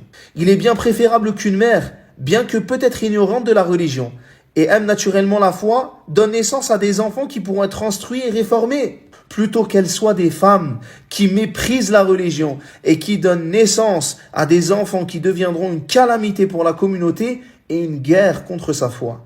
La sorte d'éducation donnée aux filles détermine la qualité des générations futures de la communauté. Et certaines nations qui détiennent le pouvoir sur d'autres, vous pensez qu'ils parlent de qui? Ont pris conscience de cela et ont commencé à éduquer leurs filles dans un sens qui correspond à leurs objectifs. Il est donc de notre devoir, et nous avons tout à fait le droit de préserver notre religion et nos valeurs, de nous investir dans l'éducation de nos filles, afin de garantir notre avenir et de produire des hommes et des femmes exceptionnels. Sinon, l'avenir ne sera pas seulement différent du passé, il sera bien pire. La qaddar Allah. Ainsi, regardez, subhanallah, la parole de ce savant dans l'Athar de Ibn Badis, où il nous dit justement cette parole profitable. Ici, l'entrée au paradis est aussi par le bon comportement envers le mari. L'entrée au paradis est aussi par le bon comportement envers le mari. Donc avant juste de rentrer dans ce point-là, on voit justement dans cette parole qu'il y a dans sa parole de ce grand savant, Ibn Badis, une expérience passée via justement la colonisation. Et ce qu'il y a eu comme trouble lors de cette colonisation. Et ce qui a emmené la femme à la dépravation, et ce qui a emmené les descendants qui sont issus de ces femmes à l'égarement. Ainsi, il est impératif que les gens apprennent leur religion et l'enseignent à leurs femmes. Et qu'ils ne se laissent pas toucher par ce féminisme. Qui emmène du coup au point d'après, qui est que l'entrée au paradis aussi par le bon comportement envers son mari. Le féminisme a emmené la femme à penser qu'elle doit avoir une relation conflictuelle avec son mari. Qu'il faut qu'elle ait toujours une relation de force. Qu'il faut que les choses soient dures. Qu'il ne faut pas avoir de comportement envers lui. Au point qu'elles ont pensé que si elles donnent un bon comportement envers leur mari, alors cela allait les amener à être rabaissées. Pourtant, le prophète sallallahu alayhi wa sallam nous dit dans le hadith, en parlant de la femme, si elle prie ses 5 prières, jeûne le mois du Ramadan, qui arrive bientôt, qu'Allah nous fasse que nous parvenons à ce mois, qu'elle préserve son sexe, qu'elle obéisse à son mari, alors il lui sera dit, rentre au paradis, ou rentre par la porte du paradis que tu as envie, par les portes du paradis que tu désires. Et le prophète sallallahu alayhi wa sallam justement nous a parlé des meilleures des femmes. Et il nous a dit que les meilleures d'entre elles, ce sont celles qui offrent une nombreuse descendance. Celles qui ont un beau comportement avec leur mari, qui sont en accord avec leur mari. Celles qui craignent Allah, tandis que les pires d'entre elles sont celles qui s'exhibent et qui sont orgueilleuses. Et, comme il dit dans le hadith, ce sont al-munafiqat. Elles ressemblent par cela aux hypocrites. Et il nous dit, ne rentrera de ces femmes au paradis que l'équivalent de al-ghurab al-asam, du corbeau qui est doté d'ailes blanches, ou de ses pattes de cette couleur. Et il veut dire ici, le prophète sallallahu alayhi wa sallam, il veut exprimer ici le peu de femmes qui rentrera au paradis, de cette catégorie. Ainsi, subhanallah, la femme doit faire attention, car il y a dans l'obéissance envers son mari. Et quand je dis obéir, ça ne veut pas dire obéir comme chez les non-musulmans. Obéir, ça veut dire que la femme, c'est une moins que rien, etc. Mais dans l'obéissance à son mari, qui lui ordonne le bien, qui lui ordonne les bons comportements et les bons caractères, l'obéissance envers son mari dans le bien, dans ce qui est convenable, alors subhanallah, c'est une des causes de son entrée au paradis. Tandis que sa désobéissance et le fait qu'elle se dévoile, qu'elle s'exhibe, alors c'est une des causes de quoi? De son entrée en enfer. Et c'est la parole du messager d'Allah sallallahu alayhi wa sallam. Ainsi, ils nous disent, du coup, chez vous, les femmes, elles doivent s'habiller comme ceci. Mais vous faites ce que vous voulez, c'est faux. Nous aussi, nous disons que les hommes, ils ont une pudeur obligatoire à avoir. Et qu'il n'est pas normal d'avoir à notre époque des hommes qui s'habillent avec des habits que même des non-musulmans d'il y a 100 ou 200 ans auraient réprouvés. Ce n'est pas normal. On voit maintenant des gens, subhanallah, des hommes qui se mettent avec des jeans serrés, ou parfois tu vois leurs caleçons, des petits t-shirts serrés, avec une barbe lisse ou sans barbe. Et subhanallah, il faut avoir une pudeur, un comportement. Ainsi, subhanallah, cela est chez l'homme et chez la femme, ou chez la femme et chez l'homme. Les deux doivent avoir un comportement au niveau de la pudeur. Ensuite, parmi les autres choses qu'ils ont appris à la femme, c'est le fait que la femme, pour se faire écouter, elle doit être vulgaire. Ainsi, on les voit même dans leurs actions dire des insultes et des choses vulgaires. Alors que nous, le prophète sallallahu alayhi wa sallam, nous dit dans le hadith que le musulman n'a pas la foi complète. Le croyant n'a pas la foi complète si il est quoi? Il est ta'an. Ou plutôt il nous dit dans le hadith, pour rester sur le sens de la traduction, le croyant n'est pas ta'an. Ta'an, celui qui va toucher les gens dans leur honneur. Et il n'est pas de ceux qui les insultent et les maudissent. Et il n'est pas quoi? Il n'est pas doté de mauvais comportements, il n'est pas grossier, dans le sens de la traduction rapprochée. Et ça englobe les hommes et les femmes. Et ils nous disent que la femme ne doit pas parler chez vous sans raison aux hommes étrangers, etc. Vous dites à vos femmes qu'elles ne doivent pas parler aux hommes. Les hommes aussi, nous leur disons pareil. Ça n'a rien à voir avec la femme ou l'homme. Les hommes aussi, nous leur disons pareil. Nous leur disons qu'ils ne doivent pas parler avec des femmes étrangères. Et lorsque cela arrive, alors il y a des conditions, des choses à respecter. C'est pour cela que le Cheikh Bakr Abou Zayd a dit dans un livre justement sur le sujet, au sujet de la femme et le téléphone. Il dit, si un des deux appelants est une femme, alors elle ne doit pas faire preuve de complaisance dans sa voix quand elle parle. Allah a interdit aux femmes du prophète, sallallahu alayhi wa sallam, les mères des croyants, que pourtant personne ne convoitait au temps de la prophétie, et cela malgré la pudeur des compagnons, de faire preuve de complaisance dans la parole. Et il dit dans son traduction rapprochée, ô femmes du prophète, vous n'êtes comparables à aucune autre femme.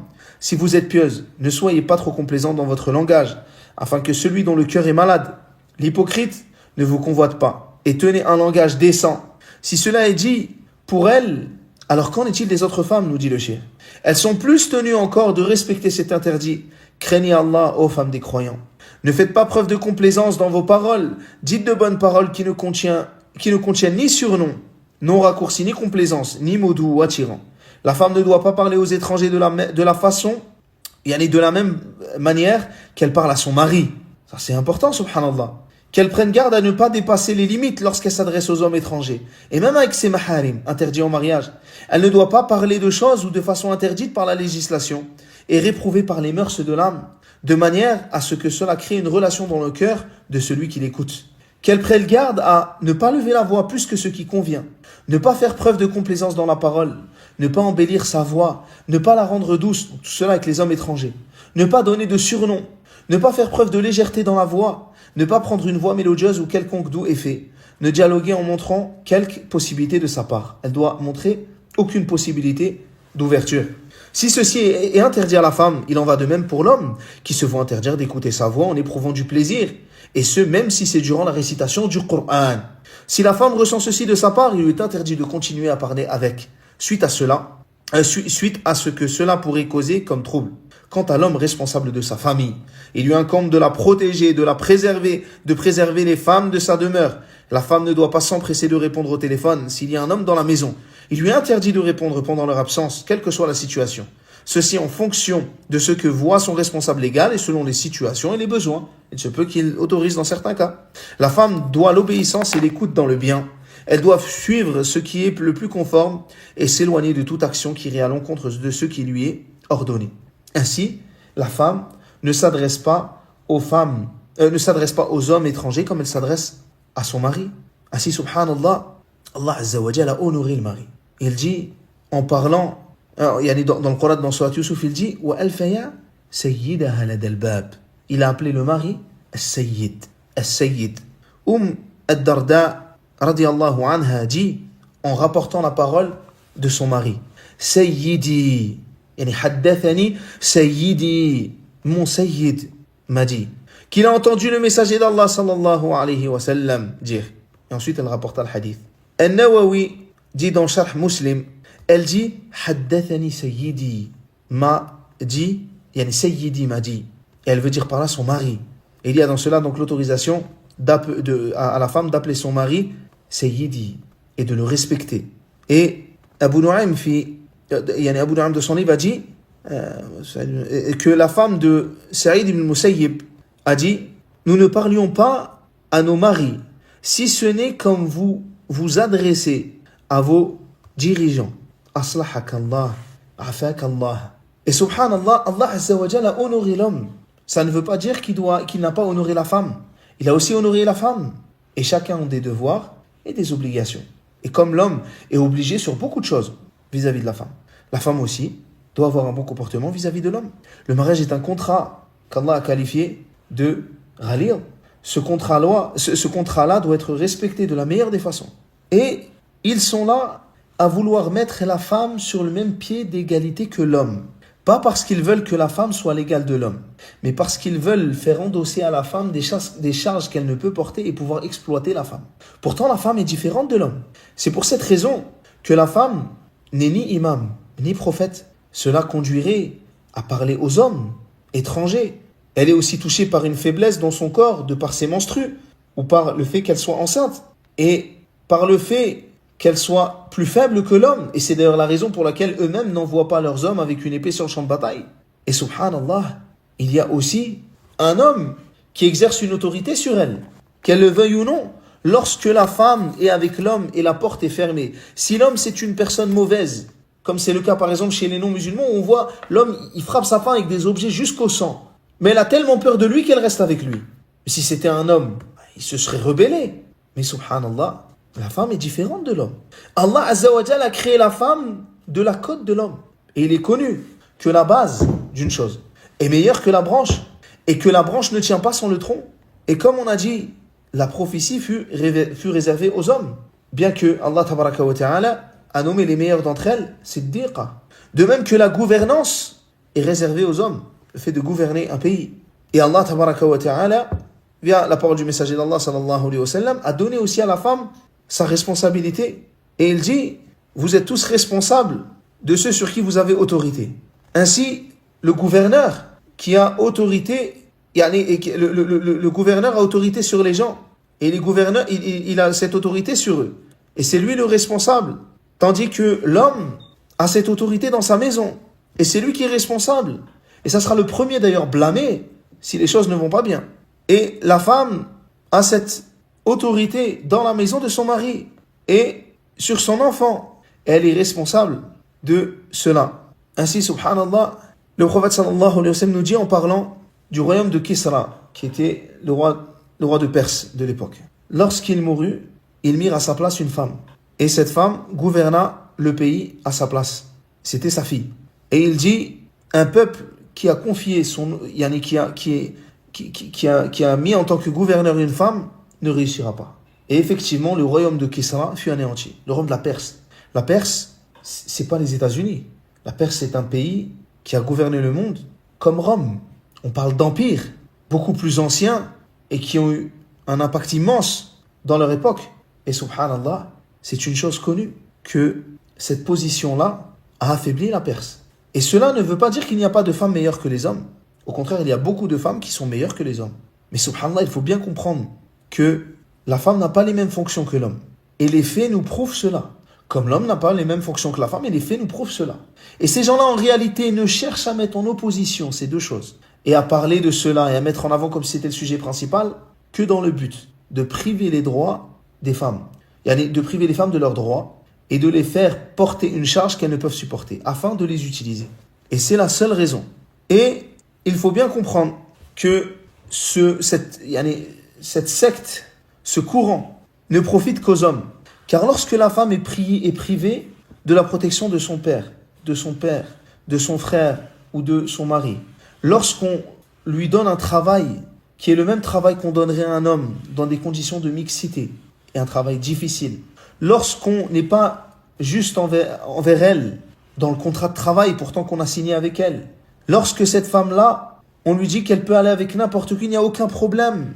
Lorsqu'on fait tout cela, en réalité, c'est parce qu'on veut utiliser cette femme.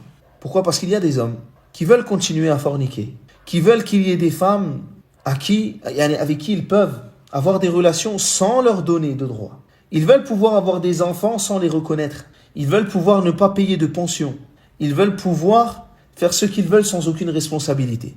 Ainsi, il faut faire attention à ne pas tomber dans leur piège, qui emmène justement à la dépravation de la femme, qui emmène à sa perte. Et cela ne fait plaisir qu'aux hommes. Et aux hommes, parmi les pervers parmi eux.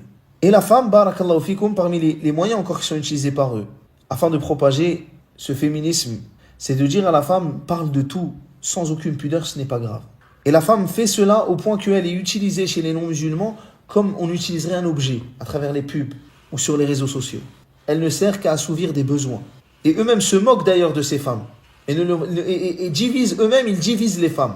Dans les sociétés non-musulmanes, ils divisent les femmes entre les femmes mariables, les femmes qui sont juste là pour s'amuser, les femmes avec qui on a des enfants, des femmes avec qui on n'a pas d'enfants, eux-mêmes les divisent. Et donc, ce féminisme plaît à ces hommes car il emmène à la dépravation de ces femmes.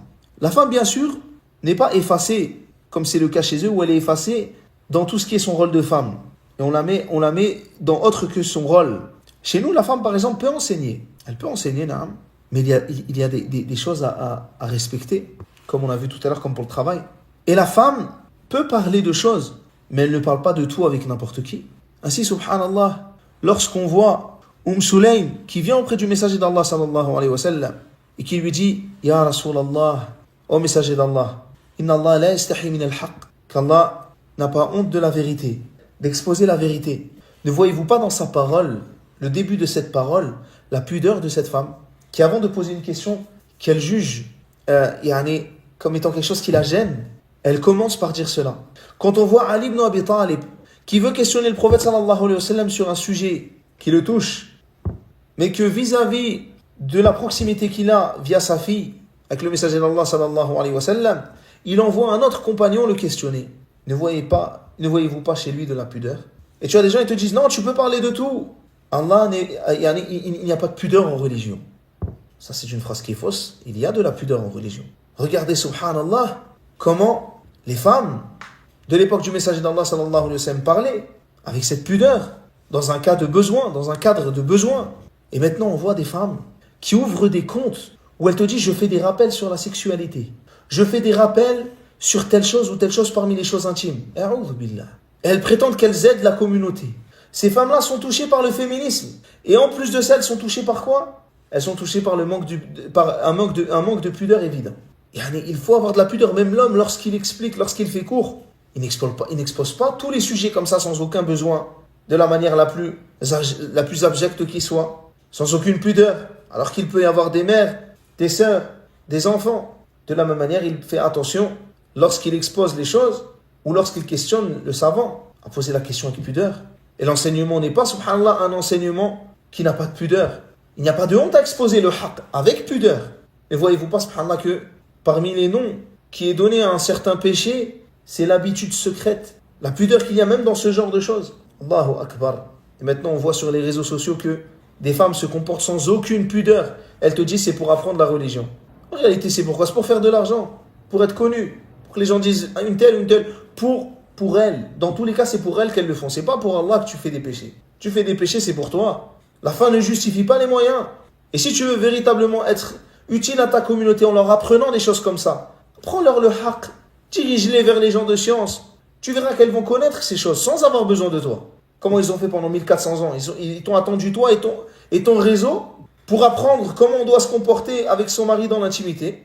Qui a eu besoin de toi? Mais c'est plutôt toi qui as eu besoin de ton réseau pour te faire connaître, pour faire de l'argent, pour toi-même. Ou bien pour pervertir la communauté via ce courant féministe. Car il y a des gens qui sont payés afin de transmettre ces idées extrémistes et ces idées qui sont des prétendus remèdes à nos problèmes. Alors qu'en réalité, ce sont un extrême qui a été utilisé comme remède à des gens qui ont connu un autre extrême que nous n'avons pas connu, comme j'ai expliqué dans le début de la conférence. Et subhanallah, ce féminisme revendique justement de ça, le fait que la femme peut parler de ce qu'elle veut, même quand cela peut la mettre en danger, même quand cela va contre la pudeur. Même à l'homme, nous lui disons qu'on ne doit pas parler comme ça. C'est pas seulement à la femme, même à l'homme. Et subhanallah, ce féminisme, le fait de pouvoir faire ce qu'on veut, sans aucune conséquence, parce que c'est nos corps, on mène à une chose gravissime qui se passe chaque année. Et c'est une des revendications principales de ce courant. Lorsqu'Allah Azza wa Jal dit وَإِذَا الْمَوْءُودَةُ سُئِلَتْ بِأَيِّ ذَنْبٍ قُتِلَتْ. Et lorsque la petite fille demandera, le nouveau-né demandera, la petite fille demandera, pour quel péché elle fut tuée. Ainsi, subhanallah, alors que dans nos textes, nous savons que l'âme est insufflée dans le corps au 4e mois, sachez que chez ces gens qui propagent ce courant féministe, 73, pas 1000, 73 millions d'avortements par an sont déclarés dans le monde selon l'OMS. Incinérés avec les déchets hospitaliers. Sur 73 millions, il y a bien sûr ceux qui sont avortés avant la date du 4e mois, avant l'arrivée de l'âme, avant que ça soit considéré comme un être vivant. Mais subhanallah, 73 millions. On va faire des mathématiques, on va dire il y a un quart seulement. Un quart de 73 millions d'enfants qui sont tués chaque année, pas par des bombes, pas par Daesh, malgré que nous condamnons Daesh, pas par Al-Qaïda, mais par le féminisme. Et on vient nous dire que c'est ça la lumière. Allahu Akbar. Quelle lumière justifie le meurtre d'enfants? Et afin de faire croire à la femme que cette secte est une lumière, ils nous disent, ou plutôt ils nous transmettent ce poison, comme on l'a dit tout à l'heure, via les réseaux sociaux. Et ils prétendent que dans ces réseaux, que nous ne donnons pas à nos femmes un héritage qui est, subhanallah, pourtant pour elles obligatoire. Car Allah a préservé l'héritage des femmes quand eux n'en donnaient pas. L'héritage de la femme en Occident n'est venu que depuis quelques siècles. Et même lorsqu'il était là il y a quelques siècles, alors il n'était pas tout à fait à la femme, puisque elle-même n'était pas tout à fait à elle. Alors que l'islam a préservé l'héritage. De même qu'on trouve dans les tribus du Maghreb, les tribus qui n'étaient pas musulmanes à l'époque, qui ont encore des lois, par exemple des fois qui n'étaient pas musulmanes, ou même dans le monde, cette manie a privé la femme de l'héritage. L'héritage pourtant qui lui a été garanti par Allah, le Seigneur des mondes. Et il propage l'idée que la femme n'a pas besoin de mari, n'a pas besoin de mariage, n'a pas besoin de famille, qu'elle n'a pas besoin de la protection d'un homme, et n'a pas besoin d'enfants. Ça c'est pourquoi, barakallahu fikum, parce qu'ils veulent excusez-moi du terme, mais ils veulent des plaisirs éphémères qui sont liés à la chair. Ils veulent, subhanallah, que la femme ne se marie pas, lui faire croire qu'elle n'a pas besoin de mari, afin qu'elle devienne une femme qui soit en réalité la femme à tout le monde. Car elle aura eu des maris, entre guillemets, mais des maris qui ne leur auront donné aucun droit, des maris qui ne leur auront donné aucune considération, des maris qui ne leur auront donné aucun héritage, des maris qui ne leur auront donné aucune compensation financière, des maris qui ne leur auront donné aucune dot ni aucun moyen de subsistance, des maris qui n'auront pas reconnu leurs enfants, qui seront devenus des enfants parfois même nés sous X, des maris qui leur auront donné des problèmes, des maladies, de la misère, de la détresse, de la tristesse. On leur a fait croire que la femme n'a pas besoin d'enfants. Et regardez maintenant la conséquence de la natalité qui est très basse. sauf dans un pays, le pays d'Europe où il y a le plus de musulmans, à ma connaissance. Je ne vais pas vous dire le nom, parce que je pense que vous savez de quoi je parle. Le féminisme, cette façon de se comporter avec les femmes comme si c'était des êtres, et comme s'ils n'étaient pas des êtres humains, mais de la chair, et seulement de la chair à qui on ne doit donner aucun engagement du mariage. C'est aussi la conséquence de ce taux de natalité qui est très bas, et qui fait que nos populations musulmanes sont jeunes, et que ces populations qui ont été touchées par ces choses, par ce mouvement, par cette dépravation, n'ont plus de famille, n'ont même plus la notion de famille, et en réalité sont dans un monde où la famille est déchirée, où il n'y a plus de valeur, plus de repères. Et parmi les autres choses qu'ils ont propagées, c'est le divorce. Et le fait de faire croire que le divorce est une chose légère. Ainsi, cette pensée, parfois, s'est même propagée chez certaines personnes de notre communauté. Des femmes qui encouragent au divorce. Parfois, ce sont des divorcées elles-mêmes, qui veulent ne pas être, entre guillemets, seules, mais veulent aussi qu'il y ait d'autres divorcés. Parfois, ce sont des femmes mariées qui se réjouissent de la misère d'une autre. Parfois, ce sont des célibataires qui sont contents du malheur des autres femmes. Parfois, ce sont des hommes qui aiment récupérer les femmes des autres, ou bien causer du tort dans les foyers, ou voir les gens dans la détresse. Et le prophète sallallahu alayhi wa sallam nous a dit dans le hadith, ne fait pas partie des nôtres celui qui a détourné ou causé du tort, qui a détourné la femme de son mari, qu'il a rendu mal avec son mari, qu'il a écarté de son mari. Ainsi, subhanallah, ce féminisme a emmené justement au divorce et au fait que les femmes pensent que le divorce est une chose légère. À l'époque où nos parents ou nos grands-parents voyaient le mariage comme étant une chose où le divorce même, le non-divorce n'existait pas, même chez des gens de la masse. Ils te disent, moi ma femme elle tombe malade, il lui arrive, elle devient aveugle, sourde, muette, elle est sur une chaise roulante, je reste avec. Et la femme pareil, mon mari il devient comme ça, je reste avec lui. C'était des gens, ils avaient de l'honneur, ils avaient de l'amour. Maintenant, subhanallah, divorce. On voit des frères divorcent de tous les côtés. On voit des sœurs divorcent de tous les côtés. Au point où, subhanallah, cela a facilité les hommes. Parce qu'en réalité, quand je l'ai dit, le féminisme ne profite qu'aux hommes. Au point où, subhanallah, il y a des femmes qui te disent « J'en suis à mon 8e, 9e mari, 10e mari.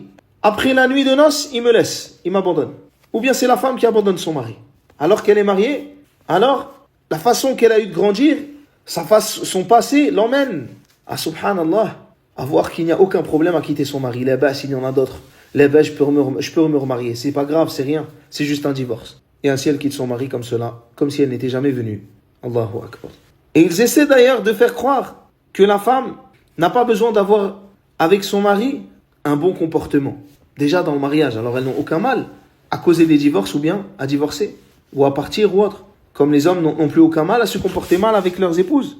Pourtant, subhanallah, Allah tabaraka wa ta'ala nous a ordonné les bons caractères.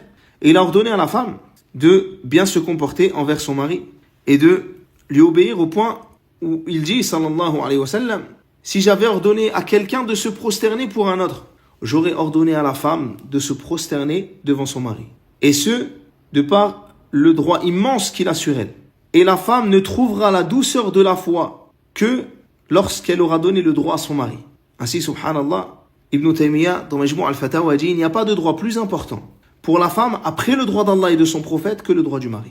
Ainsi, subhanallah, il faut prendre en considération ces paroles. Et il nous dit dans un autre hadith que, en blâmant justement 3 catégories de personnes, il dit, sallallahu alayhi wa sallam, et une femme qui passe la nuit alors que son mari est en colère contre elle.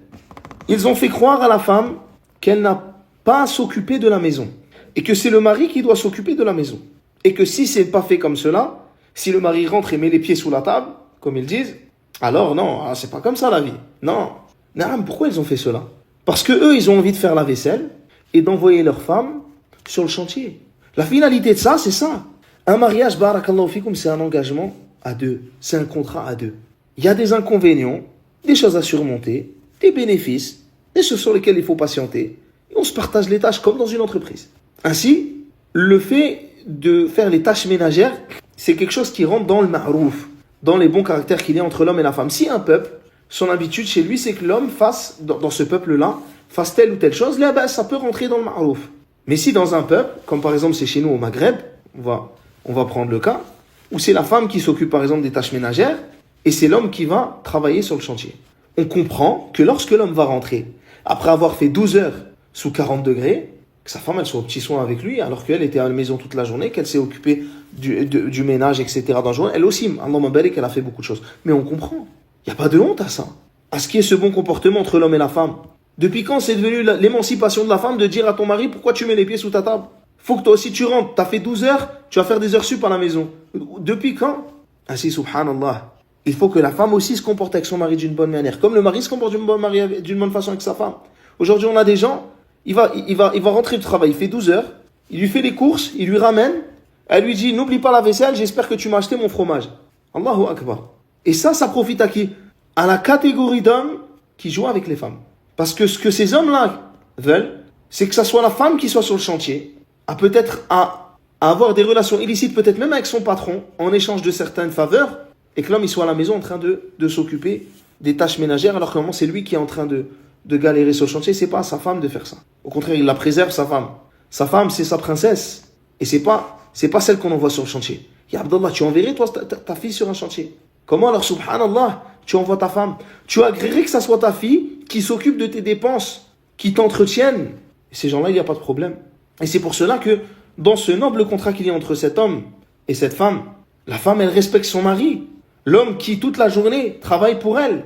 Tandis qu'elle, c'est la princesse de cet homme.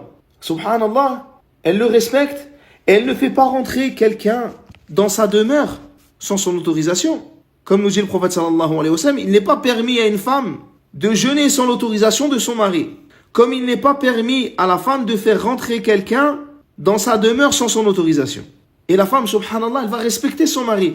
Elle va aimer cet homme qui va être, excusez-moi du terme, son prince aussi. Ainsi, lorsqu'elle va se faire belle, elle va se faire belle pour lui. Elle va se parfumer pour lui. Et on voit maintenant, subhanallah, qu'avec ce modèle féministe, que la femme chez elle ne fait attention à rien, elle rentre du travail, khalas, dissolvant, etc. Il n'y a plus rien. Par contre, devant son patron, Allahumma barik, c'était la plus belle des femmes. Et elle rentre chez elle, khalas. Pourtant, le prophète sallallahu alayhi wa sallam, subhanallah, nous dit que quiconque parmi les femmes, une femme qui passerait avec cette odeur de parfum, et qui passerait devant un peuple, devant des gens, qui sentirait cette odeur, alors c'est une fornicatrice. Dans le sens que cela fait partie de la fornication, d'attirer les regards de ces hommes. Et il nous dit encore que le prophète sallallahu alayhi wa sallam, que lorsque l'une d'entre vous sort à la mosquée alors qu'elle n'approche pas le parfum, c'est-à-dire qu'elle ne se parfume pas. Ensuite, an Moussa ibn Yasar, an Abi Hurayra, une femme, donc d'après Abi Hurayra, une femme passa et l'odeur de son parfum toucha ceux qui étaient présents. Et il dit, oh, serviteuse de Al-Jabbar, serviteuse d'Allah, veux-tu à la mosquée? Elle dit oui. Veux-tu aller à la mosquée? Elle dit oui. Il dit, et c'est pour cela que tu t'es parfumée? Elle dit oui. Il dit, rentre chez toi, lave-toi de cette odeur. Car j'ai entendu le messager d'Allah sallallahu alayhi wa sallam dire, il n'y a pas une femme qui sort à la mosquée dont on sent l'odeur, ou la femme qui sortira de la mosquée, qui sortira pour aller à la mosquée dont on sentira l'odeur, ne verra pas sa prière acceptée auprès d'Allah tabaraka wa ta'ala, jusqu'à ce qu'elle rentre chez elle et qu'elle se nettoie de cette odeur, qu'elle se débarrasse, qu'elle se lave de cette odeur. Ainsi, subhanallah, ça concerne l'odeur quand on va à la mosquée. Imaginez alors, si là ça concerne l'odeur quand on va à la mosquée, imaginez, subhanallah, les habits quand on va dehors, au marché. Ainsi, subhanallah, ça doit nous emmener à réfléchir. Ça doit nous emmener à réfléchir et à faire attention. Et malheureusement, les gens ont été touchés par ces courants et ne respectent plus ces choses-là. Ainsi, subhanallah, ils te disent que la femme ne doit même plus avoir de relation avec son mari. Il n'y a pas de problème à cela. Pour eux, c'est tout à fait normal. S'il n'y a rien entre l'homme et la femme, il n'y a pas de descendance, il n'y a rien, ce n'est pas un problème pour eux. Ainsi, subhanallah, ce courant-là emmène aussi à quoi? À la perversité des mœurs et à emmener les gens à la fornication. Car si on dit au mari que tu ne peux t'approcher que d'une femme qui t'est permise en mariage, mais qu'on te dit qu'en plus de cela, ta femme, non. Alors, subhanallah, cela va pousser les hommes à aller dans le péché et à avoir des relations hors mariage. Et cela, subhanallah, est un des résultats de ce courant, qui est la propagation, subhanallah, de la fornication. Au point qu'ils ont formaté des femmes jusqu'à se plaindre que l'homme cherche à se préserver par le mariage, jusqu'à déformer les textes en faisant passer les hommes chastes pour des pervers. Eux qui ne posent même pas le regard sur une femme interdite en mariage, une femme avec qui une femme étrangère, eux qui ne posent même pas le regard sur une femme étrangère, ils sont accusés, subhanallah, de perversité.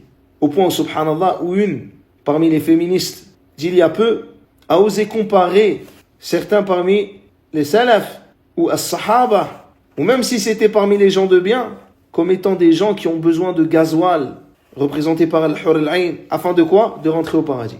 Ainsi, subhanallah, les gens se sont égarés au point de penser que rechercher la chasteté était de la perversion, et au point de penser que la perversion était la chasteté.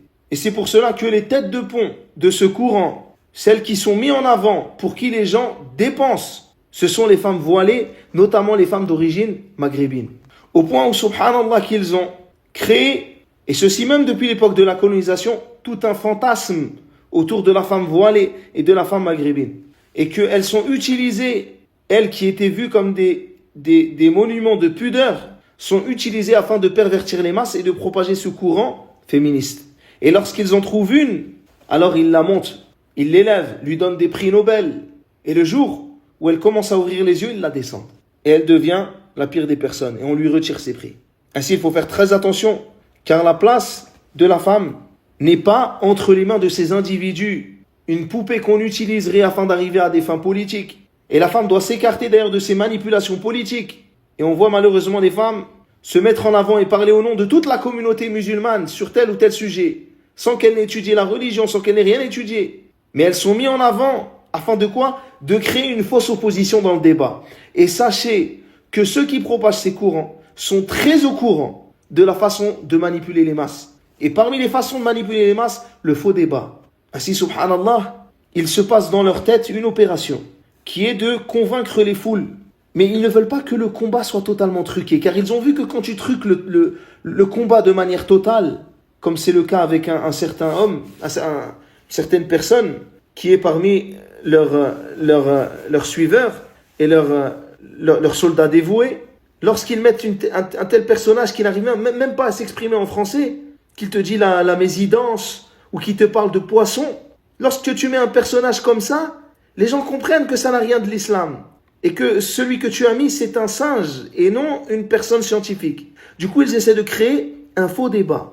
Et ils mettent à la place une personne qui va avoir un peu de répondants, qui va répondre avec peut-être certains bons arguments, mais ils savent qu'au final, le débat est truqué déjà de base. Comme ils disent chez eux, les dés sont déjà pipés. Et au final, subhanallah, la femme se lance dans ce débat de manière publique. Et le débat qu'elle a pensé avoir gagné se retourne en réalité contre elle et les musulmans. Et au final, ni elle ne se sera préservée, ni elle aura préservé sa communauté. Et elle se sera fait totalement piéger. Ainsi, nous devons combattre ces courants par notre pratique religieuse. Comme nous l'a enseigné tout à l'heure Ibn Badis, par l'enseignement aux femmes de ce qui doit être enseigné. Nous devons combattre ces idéologies néfastes par l'ilm, par la science. Ainsi, le musulman respecte la femme, mais il ne fait pas partie du courant féministe. Il ne fait pas partie de la secte des féministes. Ainsi, le mari donne les droits des femmes, mais il ne donne pas des droits qui ne sont pas les droits des femmes aux femmes, afin que cela ne devienne pas des charges qui pourraient se retourner contre elles et qui, à la place de les émanciper comme ils disent, seraient la cause de leur asservissement. Et le musulman fait très attention aussi à l'utilisation du féminisme afin d'attiser le terrorisme, parce que ce courant a même été utilisé afin d'attiser les flammes de la guerre.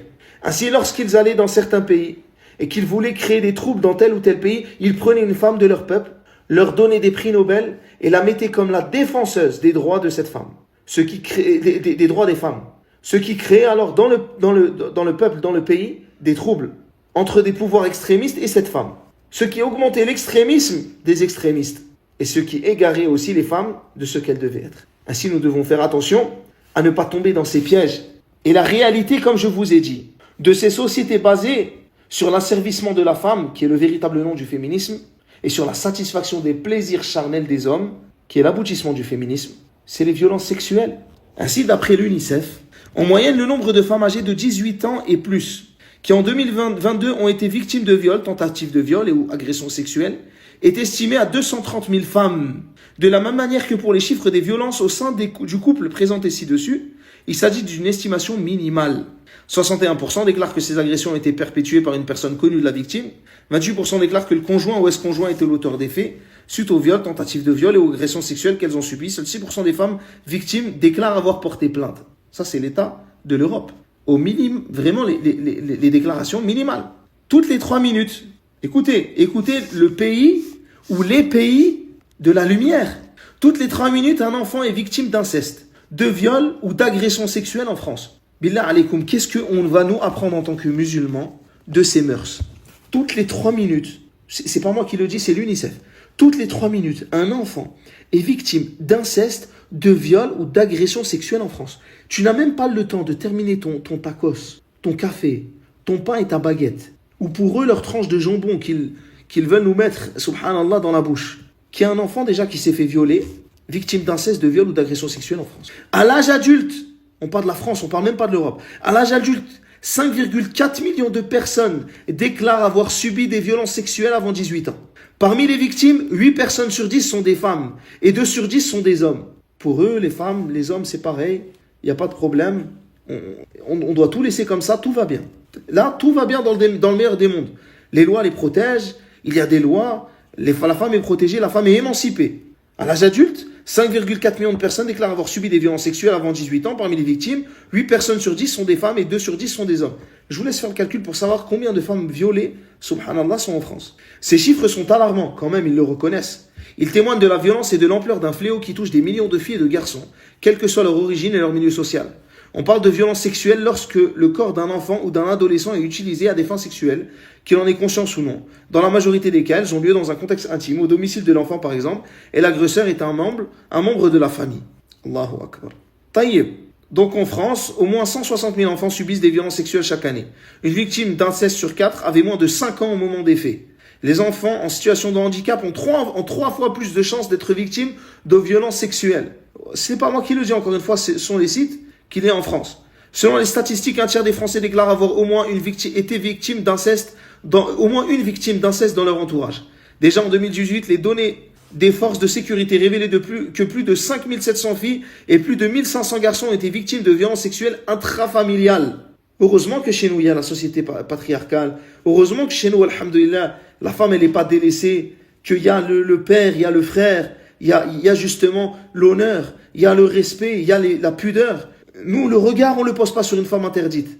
Une femme, quand je dis interdite, une femme qui n'est pas notre femme, une femme qui est permise en mariage. Le regard, subhanallah, une femme étrangère, on ne la regarde pas.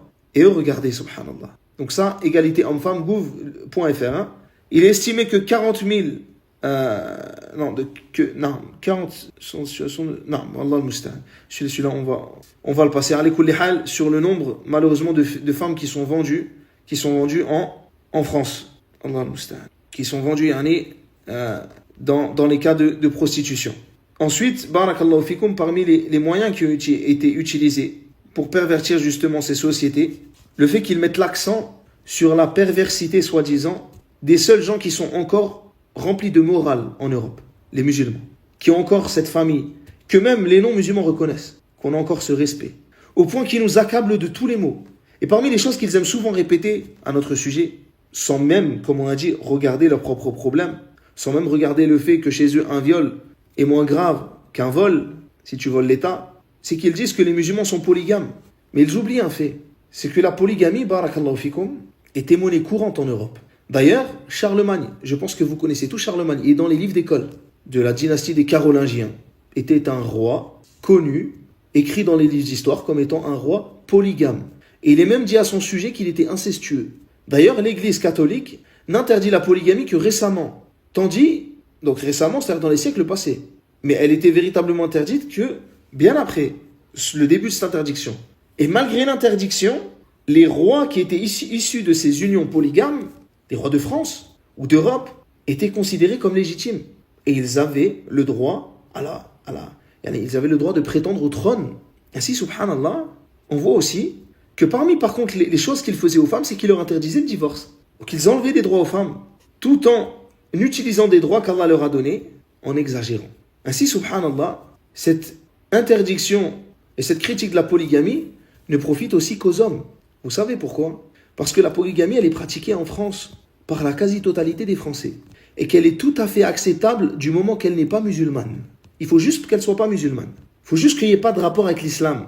C'est d'ailleurs que le chef étoilé Paul Bocuse, qui est mort en 2018, était un polygame assumé. Et une personne parmi ses proches qui a cherché à le défendre a dit non, il n'était pas polygame. Il vivait maritalement avec elle sans en avoir épousé aucune. Sous-entendu, là, c'est bon. Parce que, qu'est-ce qu'il a fait? Regardez, c'est pas moi, c'est qu'il le dit, c'est eux. Il vivait maritalement avec elle, donc il jouissait des bienfaits du mariage sans en avoir épousé aucune. Donc il n'y a pas de droit. Il n'y a aucun droit. Quand tu vis maritalement avec 70 femmes dans ta vie, au point où, subhanallah, que maintenant les gens, ils ont un compteur. Ils disent, moi j'ai un compteur de 30, moi j'ai un compteur de 20, moi j'ai un compteur de 10, l'autre de 100, l'autre de 200 ou autre. Ils se sont mis des compteurs. Sur ça, il n'y a pas de problème. Tu peux être polygame. Comme a dit une des personnes dans un des pays d'Europe, les troubles, c'est autorisé, l'échangisme, c'est autorisé. On peut faire ce qu'on veut. Juste, il faut pas de mariage. Il ne faut pas de droit. Il ne faut pas que quand l'enfant y naisse, tu sois obligé de le reconnaître. Il ne faut pas d'argent qui soit dépensé obligatoirement pour la femme. Il ne faut pas d'héritage. Il ne faut pas de nom ou de filiation. Non, il ne faut pas tout ça. C'est permis, mais sans aucun droit. Ainsi, subhanallah, cela ne profite encore une fois qu'à une catégorie d'hommes qui veulent seulement les plaisirs de la chair venant de ces femmes. La réalité que j'expose depuis le début de la conférence, c'est la réalité dramatique dans laquelle est plongé les pays européens, qui pourtant essaient de faire la morale aux musulmans et parlent de réforme de l'islam alors qu'eux-mêmes ne sont pas encore totalement réformés. Et à la place de rentrer dans ces contradictions grotesques, au point où tu vois un royaliste critiquer le musulman parce qu'il va dire « Ah oui, mais vous êtes des polygames », alors que lui a connu 70 femmes dans sa vie et que son roi qu'il vénère, Charlemagne, était polygame. Et d'autres encore. Là, j'ai juste dit un nom, mais il y en a plein. Au lieu de rentrer dans ces contradictions, ils auraient pu faire une chose qui est simple. C'est comprendre que les lois qu'il y a dans notre religion, que l'islam était meilleur pour eux, plus pur pour eux, que c'est la solution à leurs problèmes de démographie, que c'est la solution à leurs problèmes de destruction de la famille, que c'est la solution à leurs médicaments dont ils ont tant besoin pour respecter la femme et lui donner son droit. C'est la solution à tout cela. C'est la solution au problème de l'extrémisme qu'ils ont eu envers leurs femmes, en les privant de tous les droits. Ainsi, il suffit juste de venir avec le juste milieu sur laquelle est l'islam, afin que ces femmes soient préservées et protégées. Mais tant, subhanallah, que des courants extrêmes, comme ce courant-là, qu'est le féminisme, aura des adeptes, que les gens propageront ces idées, ce qui résultera de cela sera le malheur, et cela continuera. Ainsi, j'enjoins l'ensemble des sœurs de ma communauté, surtout les sœurs, comme on a dit tout à l'heure, à méditer sur cette parole d'Ibn Badis qu'on a lue tout à l'heure et qui est une parole extrêmement importante. Et c'est sur elle que je vais terminer la conférence. La maison est la première école et l'atelier de base pour la formation des hommes. La religiosité de la mère est la base de la préservation de la religion et des bonnes mœurs. La faiblesse que nous observons chez nos hommes provient en grande partie du manque d'éducation islamique à la maison, dû à l'ignorance des mères et à leur faible religiosité. Quant au Sayyid Rachid, sa solidité morale et sa forte religiosité était due au fait de l'influence de sa mère, qui, comme il le disait, était une femme profondément religieuse avec la connaissance appropriée à une femme comme elle. Elle avait un impact dans l'environnement de sa maison. Si nous voulons être des hommes, il nous faut des mères religieuses. Et il n'y a pas d'autre moyen pour cela que d'enseigner aux filles une éducation religieuse et de les élever selon les principes islamiques. Si nous les laissons ignorantes de la religion, il est impossible d'espérer qu'elles produiront des hommes exceptionnels. Pire encore que de les laisser ignorantes de la religion, c'est de les jeter dans un environnement qui les élève afin de les éloigner de la religion ou qui rabaisse la religion. Il est bien préférable qu'une mère, bien que peut-être ignorante de la religion, aime naturellement la foi et donne naissance à des enfants qui pourront être instruits et réformés, plutôt qu'elles soient des femmes qui méprisent la religion et qui donnent naissance à des enfants qui deviendront une calamité pour la communauté et une guerre contre sa foi. La sorte d'éducation donnée aux filles détermine la qualité des générations futures de la communauté, et certaines nations qui détiennent le pouvoir sur d'autres ont pris conscience de cela et ont commencé à éduquer leurs filles dans un sens qui correspond à leurs objectifs. Il est donc de notre devoir, et nous avons tout à fait le droit de préserver notre religion et nos valeurs, de nous investir dans l'éducation de nos filles, afin de garantir notre avenir et de produire des hommes et des femmes exceptionnels. Sinon, l'avenir ne sera pas seulement différent du passé, il sera bien pire. La qaddar Allah. وبارك الله فيكم وصلى الله على نبينا محمد وعلى آله وصحبه وسلم.